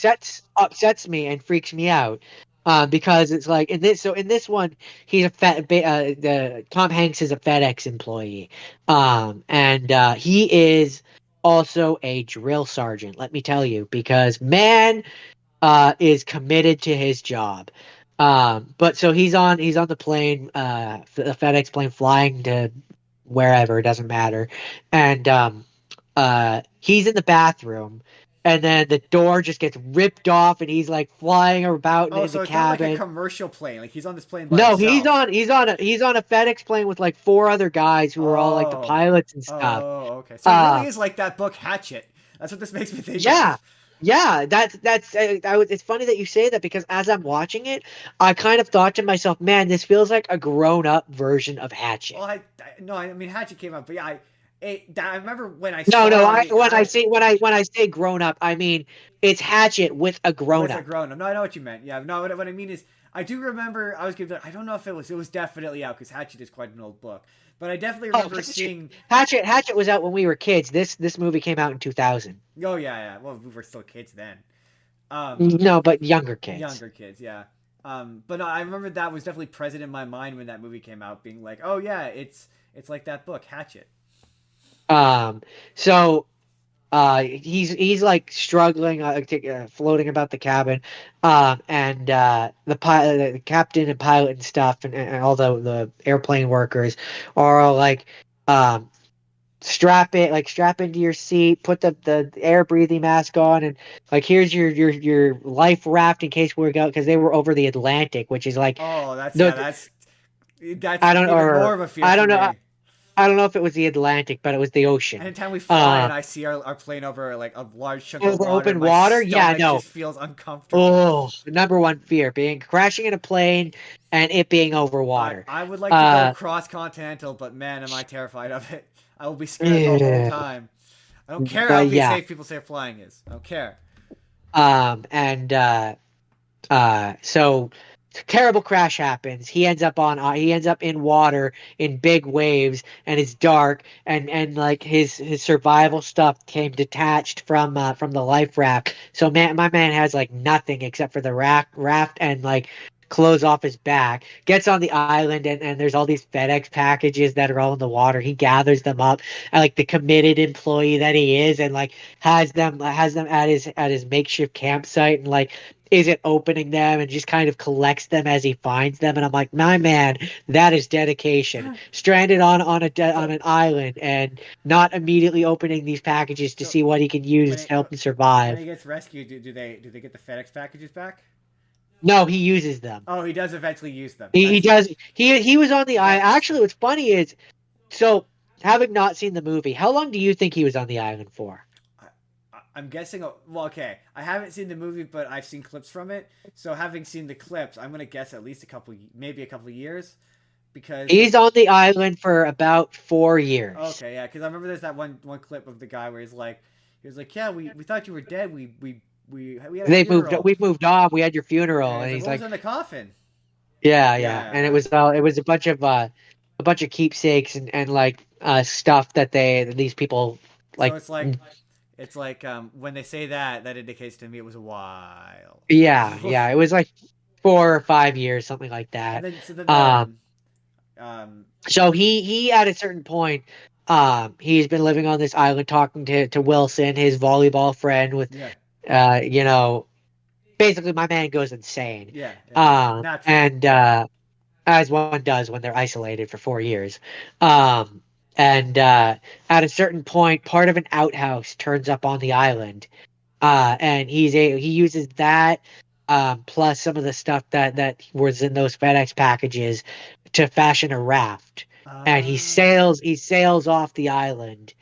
Because earlier in the movie, he tried to do that with what remained of his life raft, but the waves were just too big and too intense, and he it doesn't work out. Let's just say he cuts himself on the reef. He cuts himself a few times over the course of the movie, and every time I'm like, man, if like if he doesn't die from infection, Right. then like insanity Impressive he and doesn't get a stuff will staph take him. infection.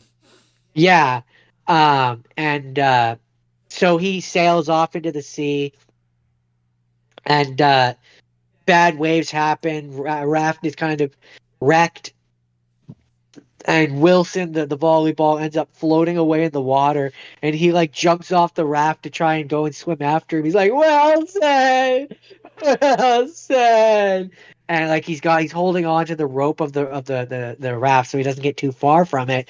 And like there's this moment where it's like he's like considering letting go of it, but he's so exhausted and tired that like when he lets go of it, he starts and so he's like, I'm sorry, Wilson. And he has to let the volleyball go. And it's like there's this deep emotional trauma of like his only friend that he's had for 4 years is dead, and like going out, and it's like, oh, this is heavy.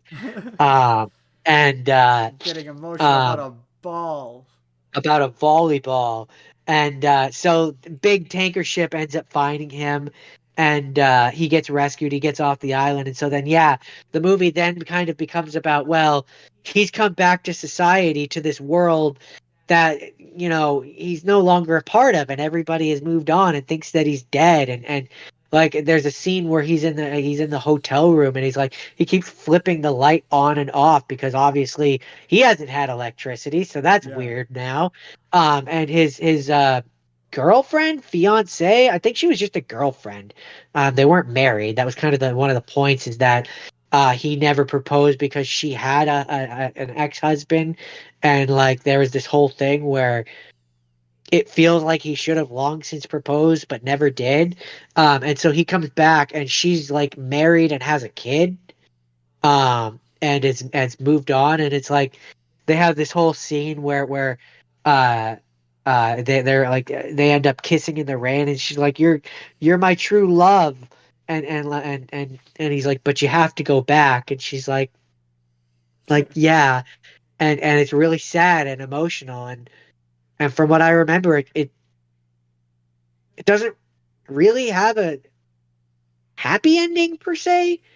There's a certain point where he had the one package left that he didn't open, which he was returning. Like he it was a return to send. He brought it back to their house, and like he's driving off from there, and then there's this like cute girl on the side of the road that's like, "Do you need directions?" And he's like, "Yeah." Blah blah blah, and she gives him directions, and then I think it's supposed to imply that that girl was the person that he just returned the package to, Oh. because they weren't in the like the person they weren't in the house.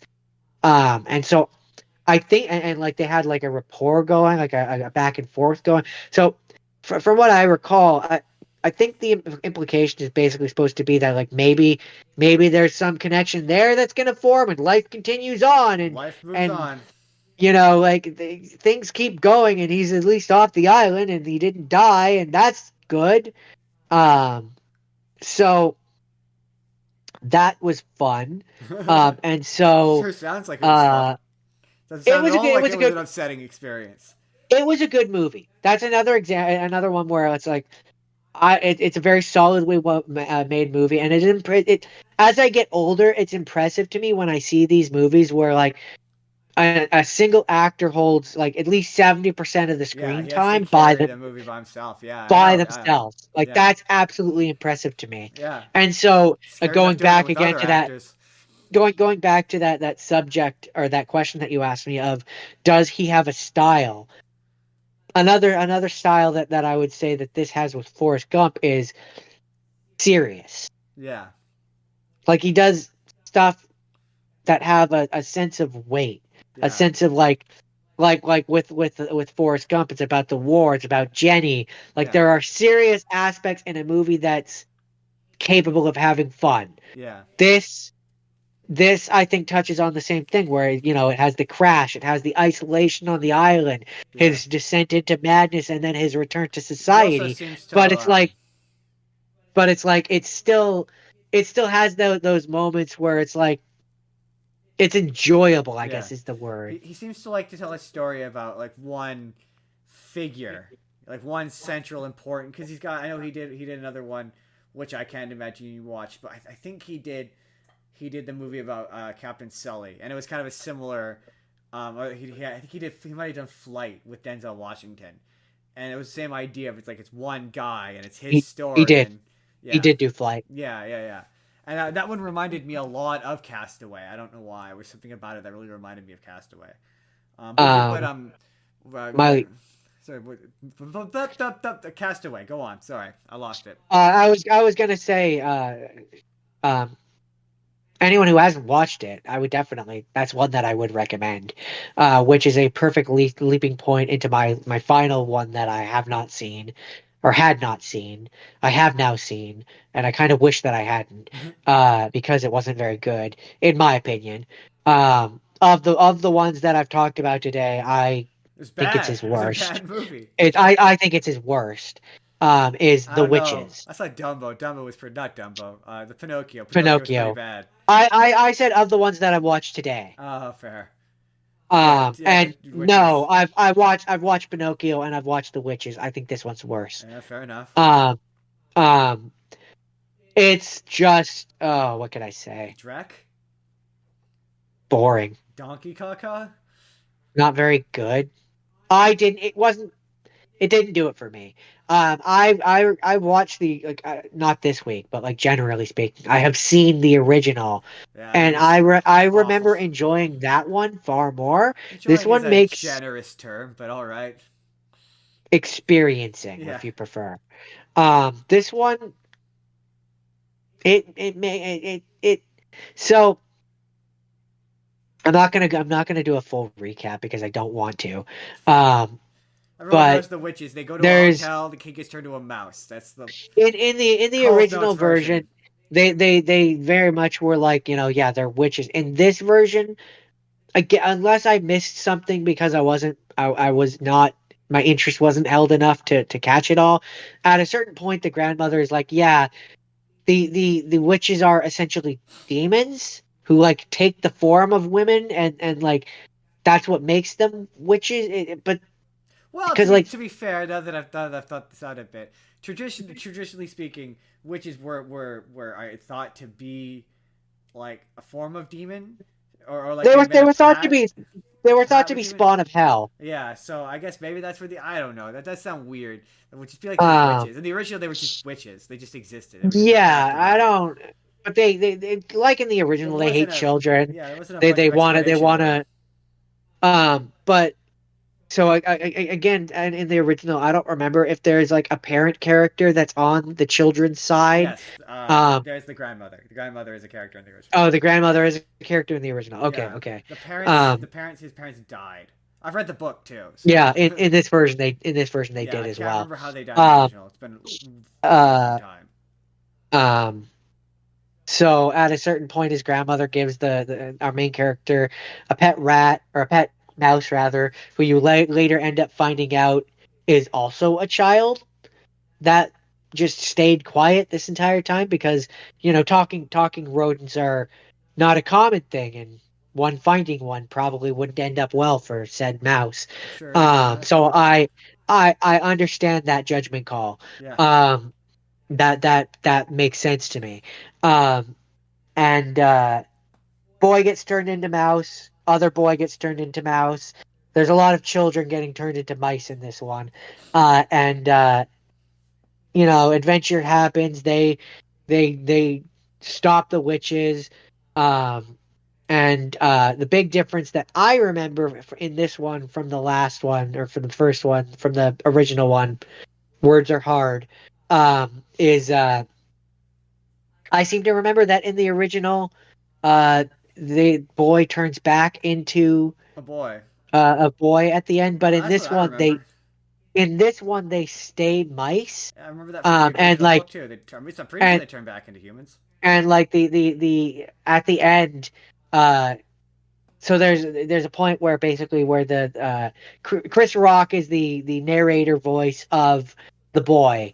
And so there's a point near the end where the boy is like, so grandma, how long do mice typically live? And the grandma's like, about 3 years if you're a normal mouse, but you're like a special like human mouse, so you'll probably live at least double that. And I'm like, wow, that's dark. This 6-year-old So boy gets to have, or this not 6-year-old, but this child gets to have like a shortened length. That's upsetting.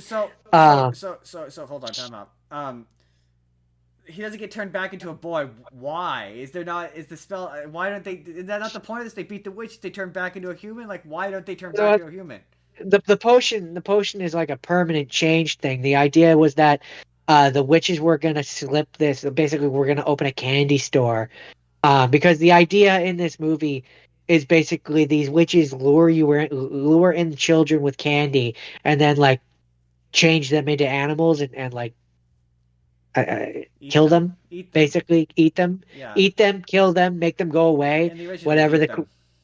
in this version, it's eat them, kill them, make them go away. They just want children to not exist anymore. Ah. So in the very beginning of the movie, or near the beginning of the movie, when you had the grandmother explaining to the grandson about all the witches and everything and what's up with them, she tells the story about how when her and her friend were kids, her friend got turned into a chicken, Oh, gotcha. like a super big chicken, and the grandmother got away from the witch basically. So then when the witch, it's the head witch, the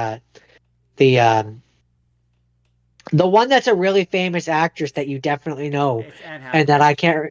That's it, Anne Hathaway. It's Anne Hathaway. Um, when Anne Hathaway sees the grandmother as an adult, she's like, "I recognize you," and she ends up being like, "Oh, you're the friend of the like of the one that I turned into a chicken. You're the one that got away." Um, and um, so then basically you find out that the witch's plot is to open a candy store, lure children in, and the candy will have like a bit of the potion in it that turns the kids into mice. Gotcha. And it's a not reversible potion. Gotcha. And so at a certain point, they try to steal like they steal some of the potion and bring it to the grandma, so the grandma can try and make like a cure for the potion, like an antidote or a reverse, and she's not able to. And so that's kind of the thing is they can't so is the fact reverse that he it. can't turn back into a human like a big twist? Well, what not it is, I guess, at that moment where she's like, I can't. I'm sorry, I can't make it. Like I can't Because do that's it. a and this is But a happy what's ending, weird? right? Like that's a really What's depressing ending. what's weird about it is that like he's like, I'm actually happy that I this is the bravest. I've been the bravest as a mouse than braver as a mouse than I was as a human. Like this is actually good, and I Okay, kind of like, and I don't have to go to school now, that's really and fucked I get to up. just hang out and like All do right, whatever I want, I don't like this. This and this it's like is this is weird. I don't like it. the grandma's like, like, or he's like, I can still live with you, grandma, right? And he's like, my friends can too. And she's like, yeah, of course. Like when I see you, I don't see a mouse, I just see you. And it's like, it feels like it's supposed to be like this, like metaphor for something. No, this just sounds And bad. This sounds like a bad movie. so then at the very end, you see the grandma. It's like been a couple years, and you see the mouse boy who is now voiced by Chris Rock. Chris Rock, I think it's Chris Rock. Um, I think it's Chris Rock. I don't actually know. I didn't bother to look it up. He has a very recognizable voice that I definitely should know. I'm just gonna believe you that it's Chris Rock. Go on. And uh, It sounds like because one of the things that they found in the head witch's room was a list of like all the known existing witches. So they go So on a like witch at the hunt. end, essentially, essentially at the end of the movie, like they have this plan. They've been working on this plan or whatever. And it sounds like it's like them setting up for them to be going and hunting down these witches and like either turning them So into they something set or up for a sequel. Oh, that's cute. I don't know if it's for a sequel, but it's certainly that's The that's how witches, it ends. the WCU, the Witch Cinematic Universe, setting up for a sequel. So I didn't really care for this movie. I don't think I don't think it has a happy ending. No, it doesn't Um, sound like it does. As it's being described to me, it sounds like a horrifying ending. boy gets turned into mouse. Oh, I mean, you want to talk horrifying? The one boy's parents. So uh, wh- there's the three mice character. There's the little girl who was the mouse from the beginning of the movie. Hmm. There's the fat little boy who was eating chocolate that the witches turned into a mouse. Like they were the one that they Yeah, tested the he's the potion one on. who, in the original movie, he's the first kid you get turned into, and he's all horrifying. It's all horrifying looking. Yeah, Yeah, yeah. yeah. Ugh. And then there's our main character mouse. Yeah. So the fat little boy had parents. And at a certain point, the grandma's like this is your son, and like they're like crazy lady, because the mouse doesn't talk, So, right? so Like he far as doesn't they're talk to concerned, them. their kid got murdered at the As start. far Tell as this they're thing, yeah. concerned, well, no. At that point, they're just like our kid, like we don't know where he is, and so then there's a point later in the movie where, he does talk to them as a mouse, and they're like, "Ah," and like run off, and like abandon him. So it's like in terms of like what are the happy endings for these characters? The little girl was an orphan who gets to have food and a shelter. So yeah, she's a mouse, but she has food and shelter. So okay, I could maybe see how that's a little bit happier than what her life might have been. Um, Grandson still gets to be with his grandmother, so I guess that's nice. That's nice, I I guess. guess. But a fat little boy who likes to eat food loses his parents and gets to live with two other mice children. That sounds awful. Right? That sounds like a That sounds bad. like a very bad ending. So okay. Wrapping So up. those are my movies. Do you have any final thoughts on Bobby Zemeckis before I move Of on the to mine? movies that I saw, I like most of them. That's fair. And the witches, I don't feel like it's his fault necessarily. I just don't know that he was the right director for that project. Fair enough. I think I think it would have been interesting to see your director do that project. Yeah, yeah, yeah. I mean, he would have made it. Well, Or maybe he say wouldn't have. Maybe he wouldn't have or admitted Sam that. Raimi. Or Sam Raimi. Yeah, yeah, yeah. Okay. Sam Raimi would have been twisted. So moving into my director. Do If you do can't see, do do do I'm do doing wiggly do fingers. do. I shall be talking about Tim Burton because I have talked about his movies a lot on this podcast, and I Oh, you mean always the guy who made The Nightmare Before Christmas, right? he did not make The Nightmare Before Christmas. That's actually Henry Selick. Henry Selick is the guy who directed. Henry Selick also directed James and the Giant Peach, which Tim Burton also produced. We're going to talk about Tim Burton's stop motion, but we're going to kind of do this in an order. Tim Burton, I'll start off by doing what I did with Jordan, which is um, everyone thinks he has a style, and that's my point. That's why I asked you what you thought Bob Zemeckis' style was. Um, because everyone automatically says, "Oh, Tim Burton, he's got that gothic kind of like hot topic, like style to him, that weirdness." And not of the movies I saw, because I watched probably way more than you did. I think I watched 6 or 7 of them. I lost count. Really, only half of them are sort of dark and gothic, and the other half weren't actually. And I'm gonna zip through a couple up top. I really want to talk about Pee Wee Herman, because Tim Burton's first movie is Pee Wee Herman, Pee Wee's Big Adventure, That's and weird. I just here's my thing about Pee. Here's the thing about Pee Wee Herman. I don't get Pee Wee Herman. I don't get the joke. Like, I particularly now having watched this, I don't understand. It's not especially clear. Like, he acts like a child, but interacts with the world like an adult. Like, everyone kind of treats him like he's an eccentric adult, but he has childlike behaviors and dispositions, and his main goal is to get his bike back, which was stolen.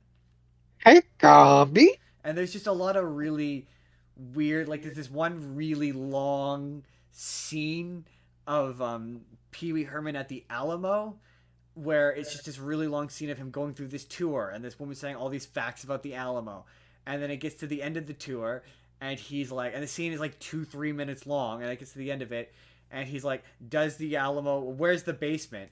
And she's like, the Alamo doesn't have a basement, and then they all laugh in his face, and then the scene ends.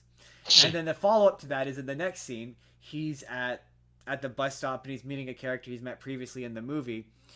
And he's like, did you know that the Alamo doesn't have a basement? And he's really sad about it. And it's weird and it doesn't really make any sense. And it's like, but that movie's like really weird and whimsical, and like, yeah, there's some really interesting stuff with stop motion, where like you're like, oh, I see why he became interested in that. And there's a lot of stop motion stuff in his early movies, and just overall, I just don't like Pee Wee Herman. I don't get him. I don't get it. I don't get what the joke is. I don't think he's funny. I don't. There's like a couple of scenes that were funny. Like, I will admit there was one where he's in Texas. And he's like, "Oh, I'm in Texas. I'll prove that I'm in Texas." And he goes, "Da da da, where da da," and he holds the phone out, and everyone goes, "Deep in the heart of Texas." And I was like, "That's funny. That's a funny joke." And yeah, it's really weird. There's a lot of jokes where like, they feel tried and like hackneyed, but I can't tell if like this is where they like. So like, at one point he goes to a biker bar, and he gets tossed at the biker bar, and he goes to leave, and he accidentally knocks over the motorcycles, and they all fall over. You've seen Oh that, yeah. yeah. Wild Hogs. Yeah. And I'm like, well, that came out. So it's like, is this original or is it derivative? It feels derivative, but maybe that's because I'm watching it 20 years in the 30 years in the future or whatever. Um, and just yeah, I just don't get. And so then that leads me to his second film. And I know we said we weren't going to do superheroes, but I can't talk about Tim Burton and not talk about Batman. Very briefly. Uh, Very briefly, I promise. I promise. I just want to we've say, already done just, Batman just, though. just in contrast, I just because I was so fascinated. It's just in contrast to how much I can't stand Batman Returns. I actually loved Batman the movie, and I don't know if it's because it's like there's a Joker's in it. Jack Nicholson, Jack Jack Nicholson, Nicholson. Jack Oh man, Nicholson. I love Jack Nicholson, mate. Um, Jack Nicholson as the Joker is phenomenal. He's so good. You could just see how he inspired the Joker for decades in like a positive way. Like Mark Hamill's Joker takes everything from the Jack Nicholson Joker. His theatricality, like he's so good.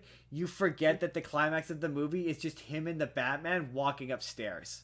That's all it is. It's just they're just walking up the stairs for like 10 minutes.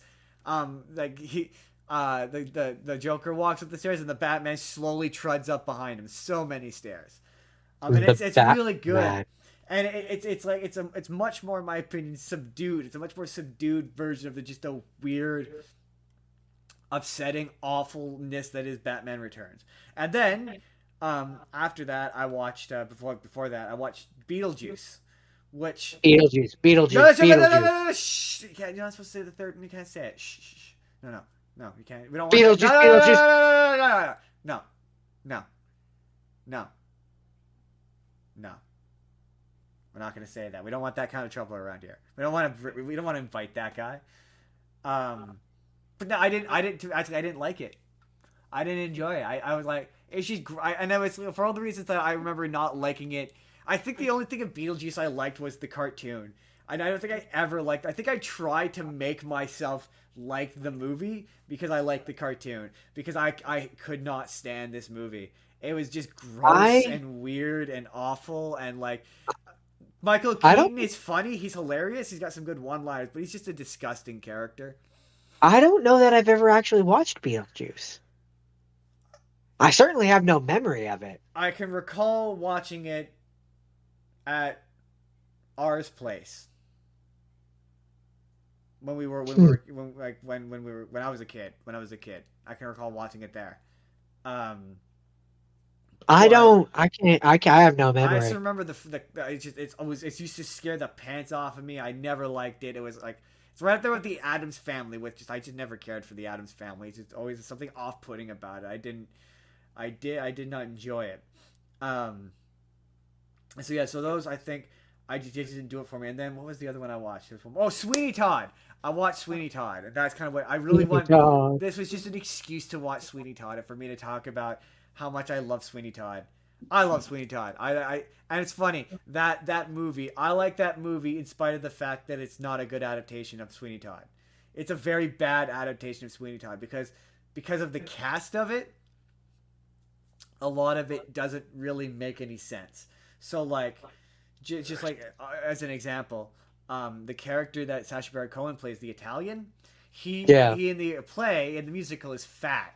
He's supposed to be quite large. So when Mrs. Lovett sings about cooking him into a pie, in the next song, and she starts with the song of such a nice plump face. He doesn't really have a plump face because Sacha Baron Cohen is tall and thin. So those lyrics now don't make any sense. Or They don't really match up. Yeah. no, or another example is Sacha Baron Cohen is a charlatan. He shows up to blackmail Sweeney Todd, and he says how he worked for him when he was a kid, but like Sacha Baron Cohen is the same age as Johnny Depp, or at least looks like he's the same age as Johnny Depp. So those lines now don't make any sense, but they've clearly just been taken. I think that's an example of people always say how some things don't work when you take them from stage to screen, and that's just Mrs. Lovett, both Mrs. Lovett and Sweeney Todd are supposed to be old. Like they're supposed to be old people. Like Sweeney Todd's supposed to be an old man, and because he's supposed to have been gone for like 15 years, right? And Mrs. Lovett is supposed to be like an older woman in the original play. I think I told you she's played by Angela Lansbury. Like she's an older Yeah. woman, so you're not really supposed to.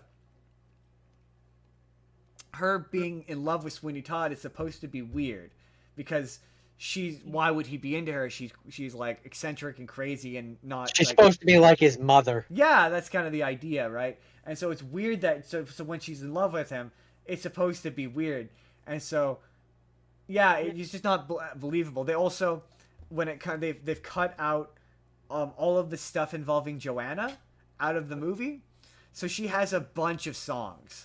Like they only give her like one song, which is the Green Finch and Linnet Bird, and they cut out all of her other songs, and they cut out all of the duets between her and Anthony.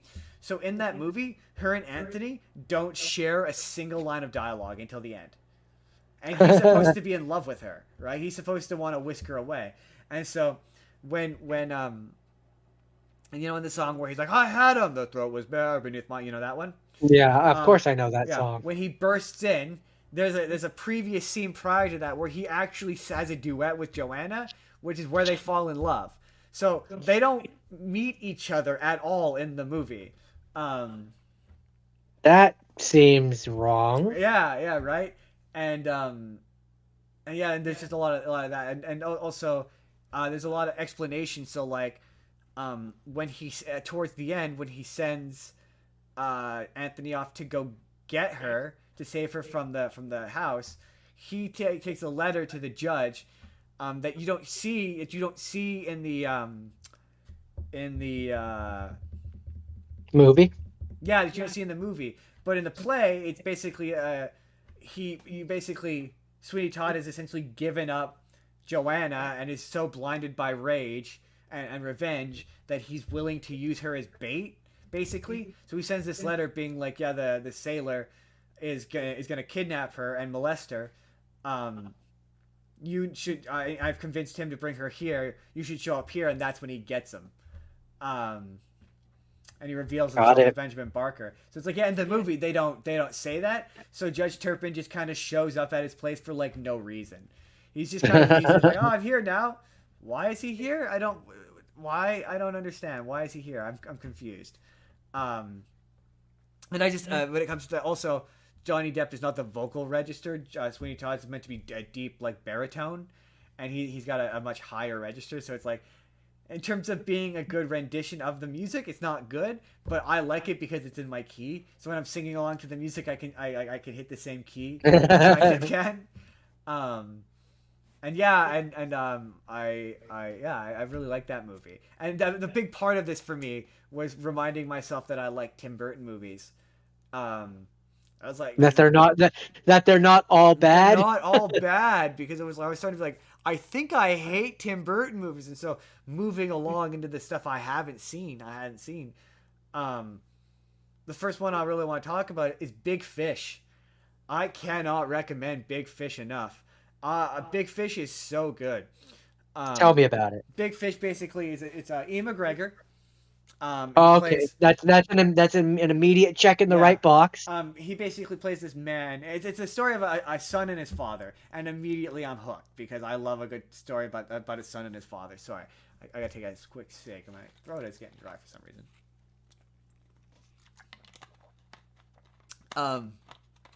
Father and son, yeah. And so it's about basically this guy has told stories and tales to his son.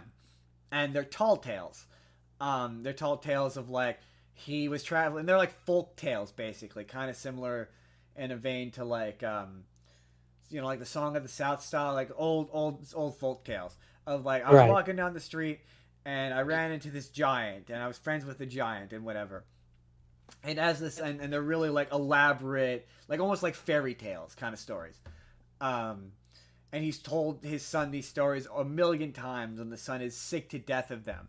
And the dad is likable and charming, but he sort of steals the spotlight and steals the attention away from the son. The son is really resentful of this. And so they have they've not broken up, but he hasn't spoken to the father in like years at this point. And the father is dying of an unrelated disease. unrelated, of a disease, I think cancer or something, of an unimportant disease is what I meant to say. It's unrelated. It's fine. It's very much related to the story, and so he goes back. He goes back to see his dad, and basically tries to get him to tell him like the true version, so he can find out who his dad actually is.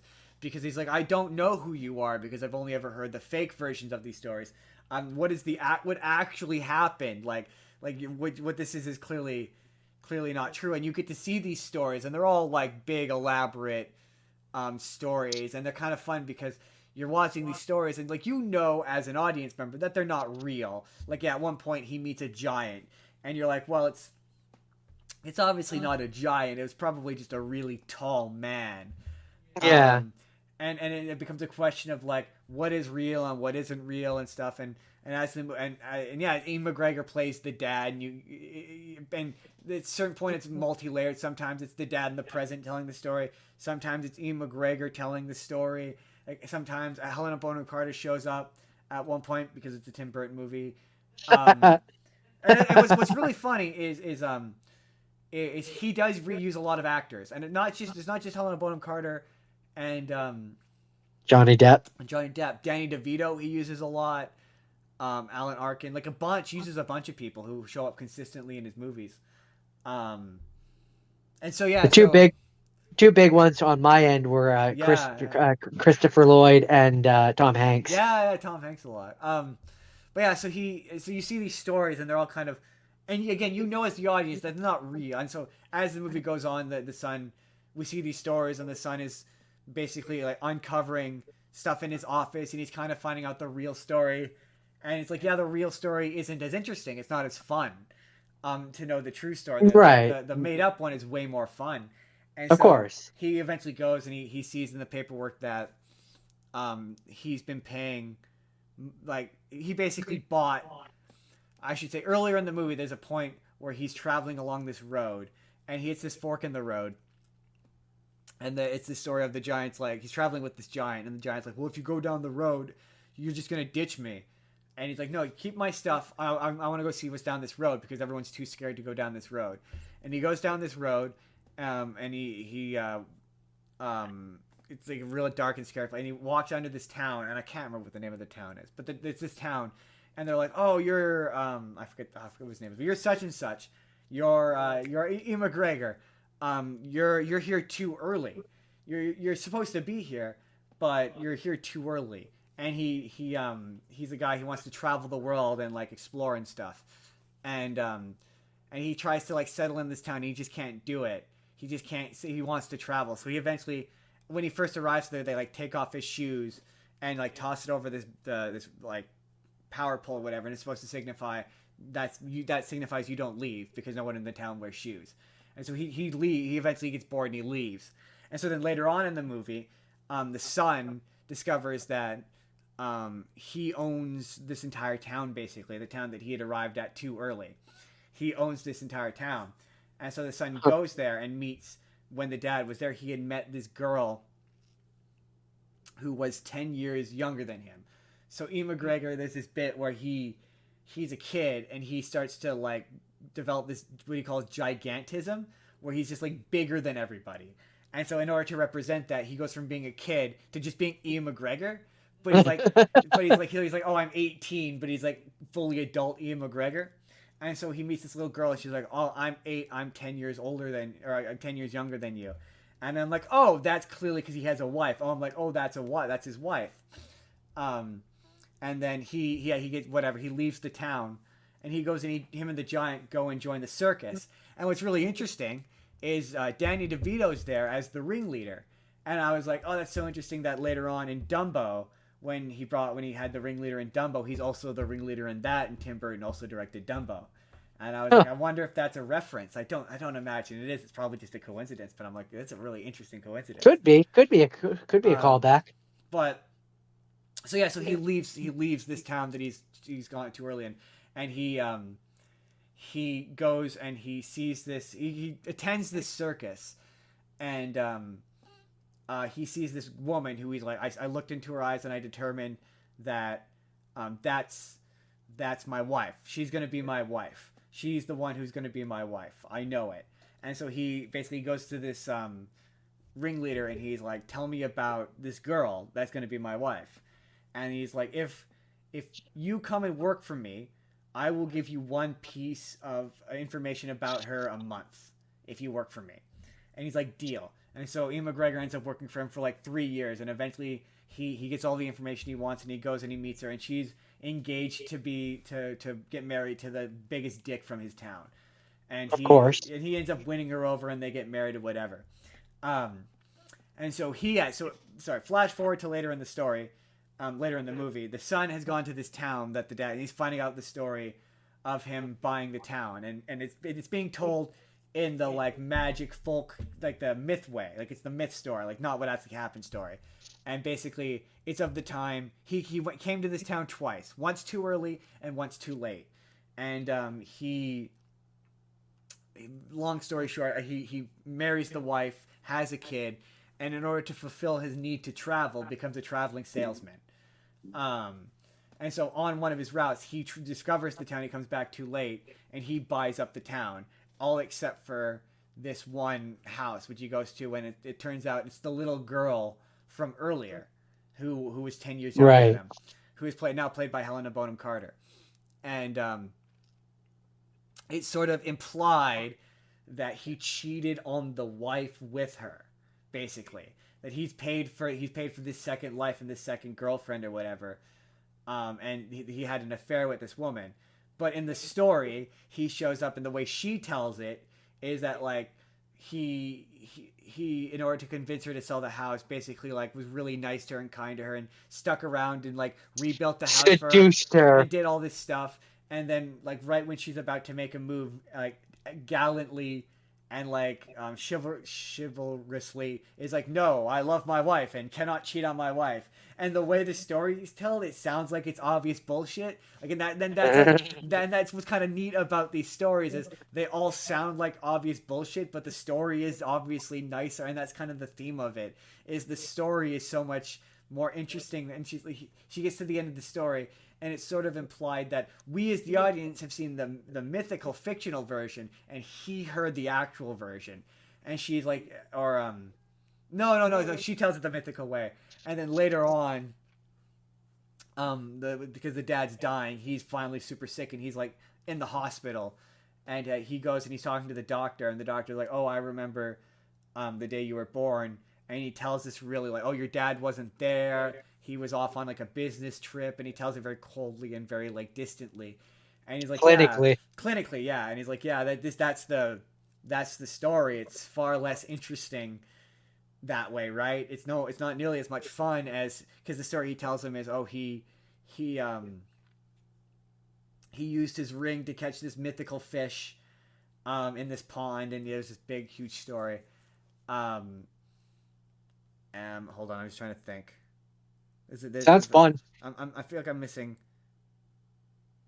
So it gets to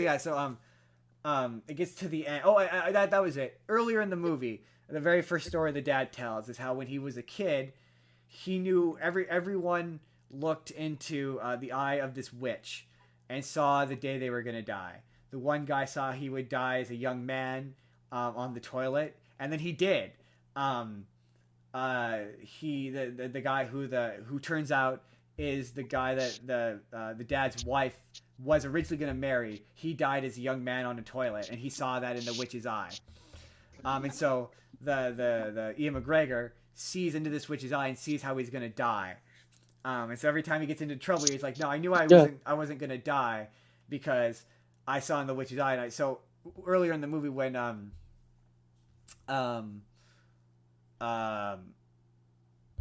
when the son shows up to see the dad, he's like, oh, I'm dying, or I'm not gonna die here. He's like, oh, why is that? Because I saw it in the witch's eye. And so then it gets to the end, and the dad's like dying, basically he's about to die, and he asked the son, oh, how do I go? And the son's like, what? He's like, how does it happen? And so the son starts to tell the story of how the dad wakes up and he saves him from, oh my god, I'm gonna get misty describing it, but he's like, he rescues him from the hospital, and they burst out, and like they're trying to escape, and it's this big huge chase sequence of all the doctors are trying to get them, and they're all in huge trouble, and they're all trying to get out. And he's like, and I wheel you down, and we get to the river, and I wheel you onto the river, and I push you on the river, and you transform into a big trout, and you become the big fish that you always were. And I'm in my thing, and I'm like hacking out, and I'm crying, and I'm coughing, and I'm crying, and I'm like, oh my god. That was like such an emotional ending. I was like, oh my god. And so when I'm like, yeah, not all of Tim Burton's movies. It's just really sentimental and emotional movie, and it's like, yeah, that's I was reading about, and that's very much the intent and what Tim Burton wanted to do. And it's funny because this was a movie that I've wanted to watch for years, and I never got around to it because I read this book when I was a kid, and I love this book. It's a great book as well. And yeah, it's really whimsical and fantastical. And so when I'm like, yeah, Tim Burton's kind of got like two flavors: whimsy and gothic awfulness. And nothing, and then those are kind of his two styles. And this was very sentimental, and it was very surprising how much I was invested in it emotionally, because like a couple of his other movies really wanted that, and just it wasn't doing it. I was like, I wanted to be that. And so then my next one that I saw, which I was surprised by how much I liked, was Ed Wood. I watched Ed Wood, which is basically it's a biopic about this old black and white film director who he was a cross-dresser, and he was a real like eccentric guy. He was friends with Bela Lugosi, the guy who plays Dracula, and Okay. it was really good. I was really struck by like it's one of those movies where like Tim Burton clearly saw something of himself in this guy, in the sense that like clearly by that point, because this is sort of post Beetlejuice and Batman, and he had developed that identity of being an eccentric guy. So clearly he saw something in this, and what's interesting is all of these, a lot of these movies, this one and the next one I'm going to talk about, Sleepy Hollow, made me go, oh yeah, Johnny Depp's a good actor. Remember when we used to think that Johnny Depp was a good actor? This movie reminded me of that time, because like from Sweeney Todd to he's Ed Wood to Sleepy Hollow, like he's phenomenal. Like he's a different guy. He disappears into these roles, and I kind of was like, oh yeah, we used to think of him like. I mean, I still think he's a good actor. I just think he's oversaturated and in too many things. I don't think he's been a good actor for a while. He hasn't been anything good for a while. And he's just been off the map since the whole thing. So yeah, so I was struck by how much I was like, oh yeah, that was the one where I was like, oh man, maybe I don't hate all of Tim Burton's movies, but I really want to talk about my next one I hadn't seen. We're gonna that one I quick thoughts. This one I'm gonna go into a bit more detail. Sleepy Hollow. I don't imagine you've ever seen Sleepy Hollow. No, but I'm feeling sleepy. Yeah, Sleepy Hollow's good. It's basically it's really funny because it made me realize I don't actually know the legend of the Sleepy Hollow beyond Ichabod Crane, the Headless Horseman, and Isn't that where the Toad's Wild Ride comes from? that's part of. Well, that's the Disney one. Disney. That's the Wind of the Yeah. Willows. Yeah, they did it in two parts. They did the first half is the Wind of the Willows. Second half is the Legend of Sleepy Hollow. And it's good. It's very, very funny because one of the things about Sweeney Todd that struck me was just how graphically violent it was, and cartoonishly and over the toply violent. And yeah, Sleepy Hollow is no exception, man. They're like lopping off heads, and it's quite good.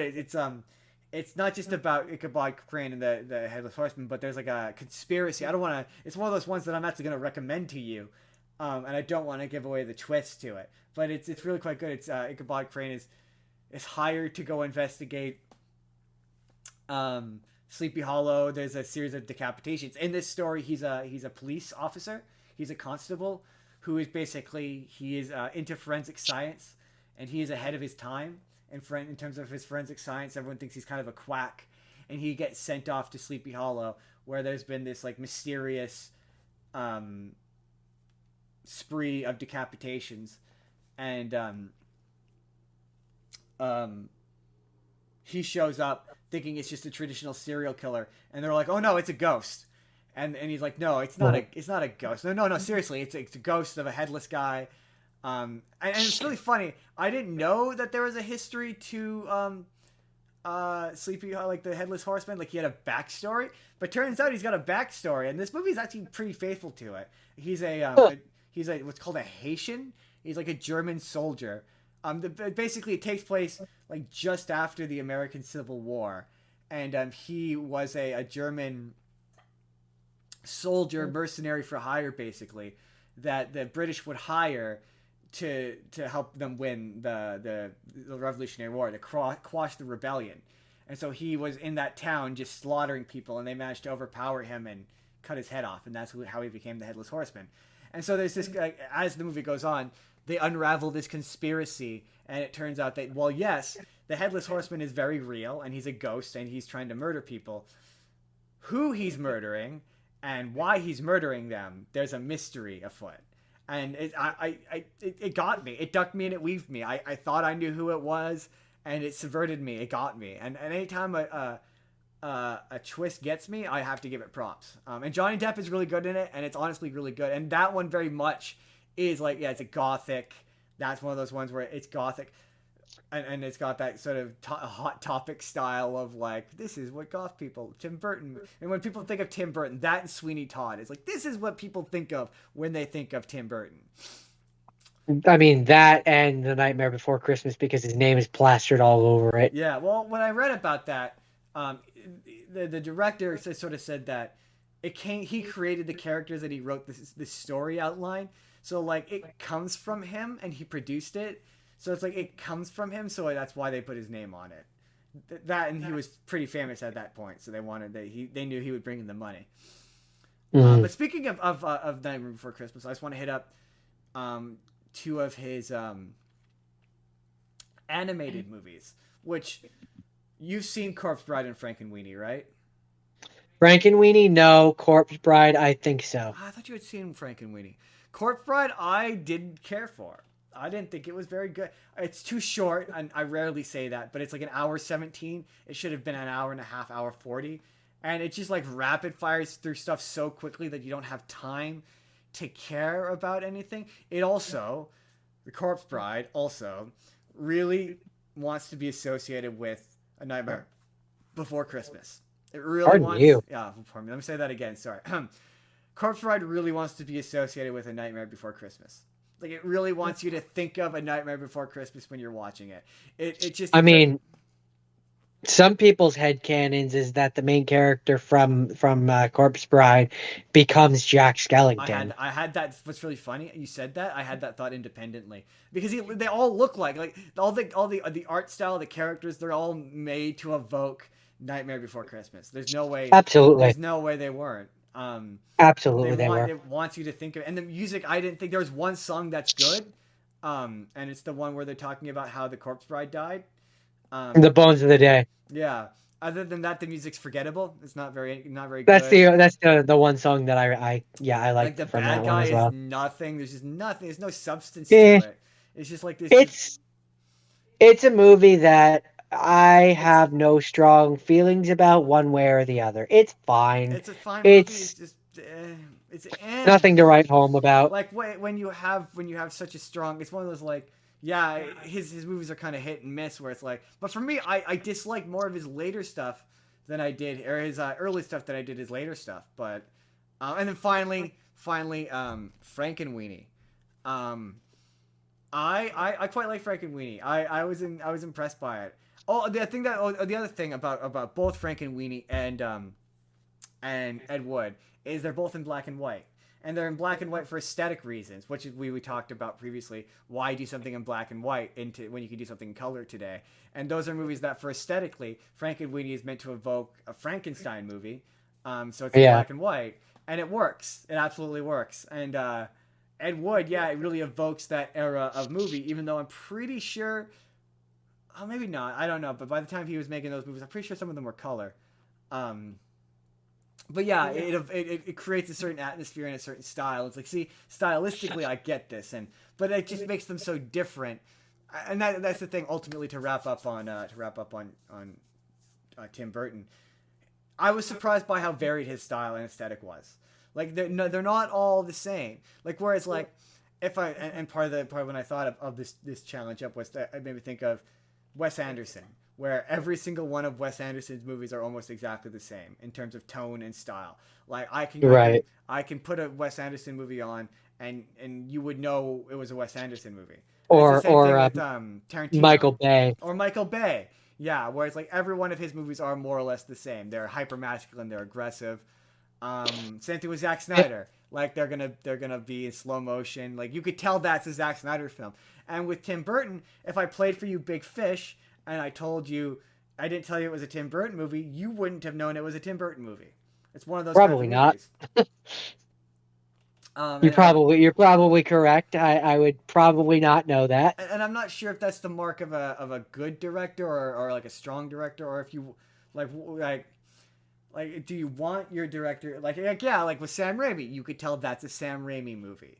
Like Yeah. I guess that has their own pluses and I think it minuses. depends. Yeah, I think it depends on the director. So okay, to sum up, to wrap up favorite directors, and before we move into assignments for next week, um, do you like Bob Zemeckis more or less than you did before, or the same? Would you say? I'd say the same. Have you changed your opinion at all on his filmmaking style? Um, the only change that I would say is that he's not perfect. No, no director is. I mean, Like my guy's definitely. I was gonna one of the ones I was gonna watch was Dark Shadows because there's I remember how much we hated that movie. Um, there's movies that he's made that I don't necessarily think are great, but overall he's good. I was surprised by how much how many of I thought I was gonna hate. Like I thought for sure I was gonna hate Sleepy Hollow and Ed Wood. So I was surprised by the amount that I genuinely liked, and I was surprised by how varied his movies are. Like when we were first looking at this challenge, we talked about Steven Spielberg, and I looked at him because he had the most varied filmography. So I was really Yeah. impressed by how varied Tim Burton's was. But with that having been said, moving into assignments for next week. The assignment for next week, because I want something nice and easy. I want something nice and easy. We're going to be talking about and digestible.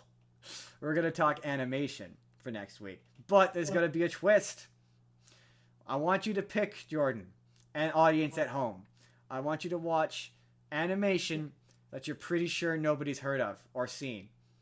And I want you to pick one that you've seen, that you're positive or you're pretty sure nobody's seen. And then I want you to pick one that you're pretty sure that no one's seen and you haven't seen. And here's the kicker. It doesn't have to be movies, as always. It doesn't have to be television. It can be as long as it's a piece of animation or even you know what, we're flexible with the rules. It involves animation, and you're pretty positive nobody's seen it. Pick some stuff. We're loosening on the numbers, but pick some stuff you haven't seen. Pick some stuff you've seen. We're gonna talk about that next week. I Think have about some that. ideas. I have some thoughts. But that's coming next week. Next Saturday we'll be back. Get excited. Get excited. With that having been said, this has been the Spur of the Moment podcast. As always, I am Justin. That's the incomparable Jordan. If you would like to get in touch with the show, if you want to send us letters, if you want to sponsor us, if you want to communicate with the show in any way, all I ask is that you don't get weird. You can email at itsjustinsbusiness@gmail.com.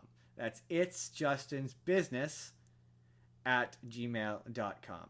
You can find me on TikTok. I'm at TikTok. I'm at Justin Spurr. TikTok is still kind of a barren wasteland of content right now, but we're trying to stay on there. That's at Justin Spurr. You can check me out there. Where can they find you, Jordan?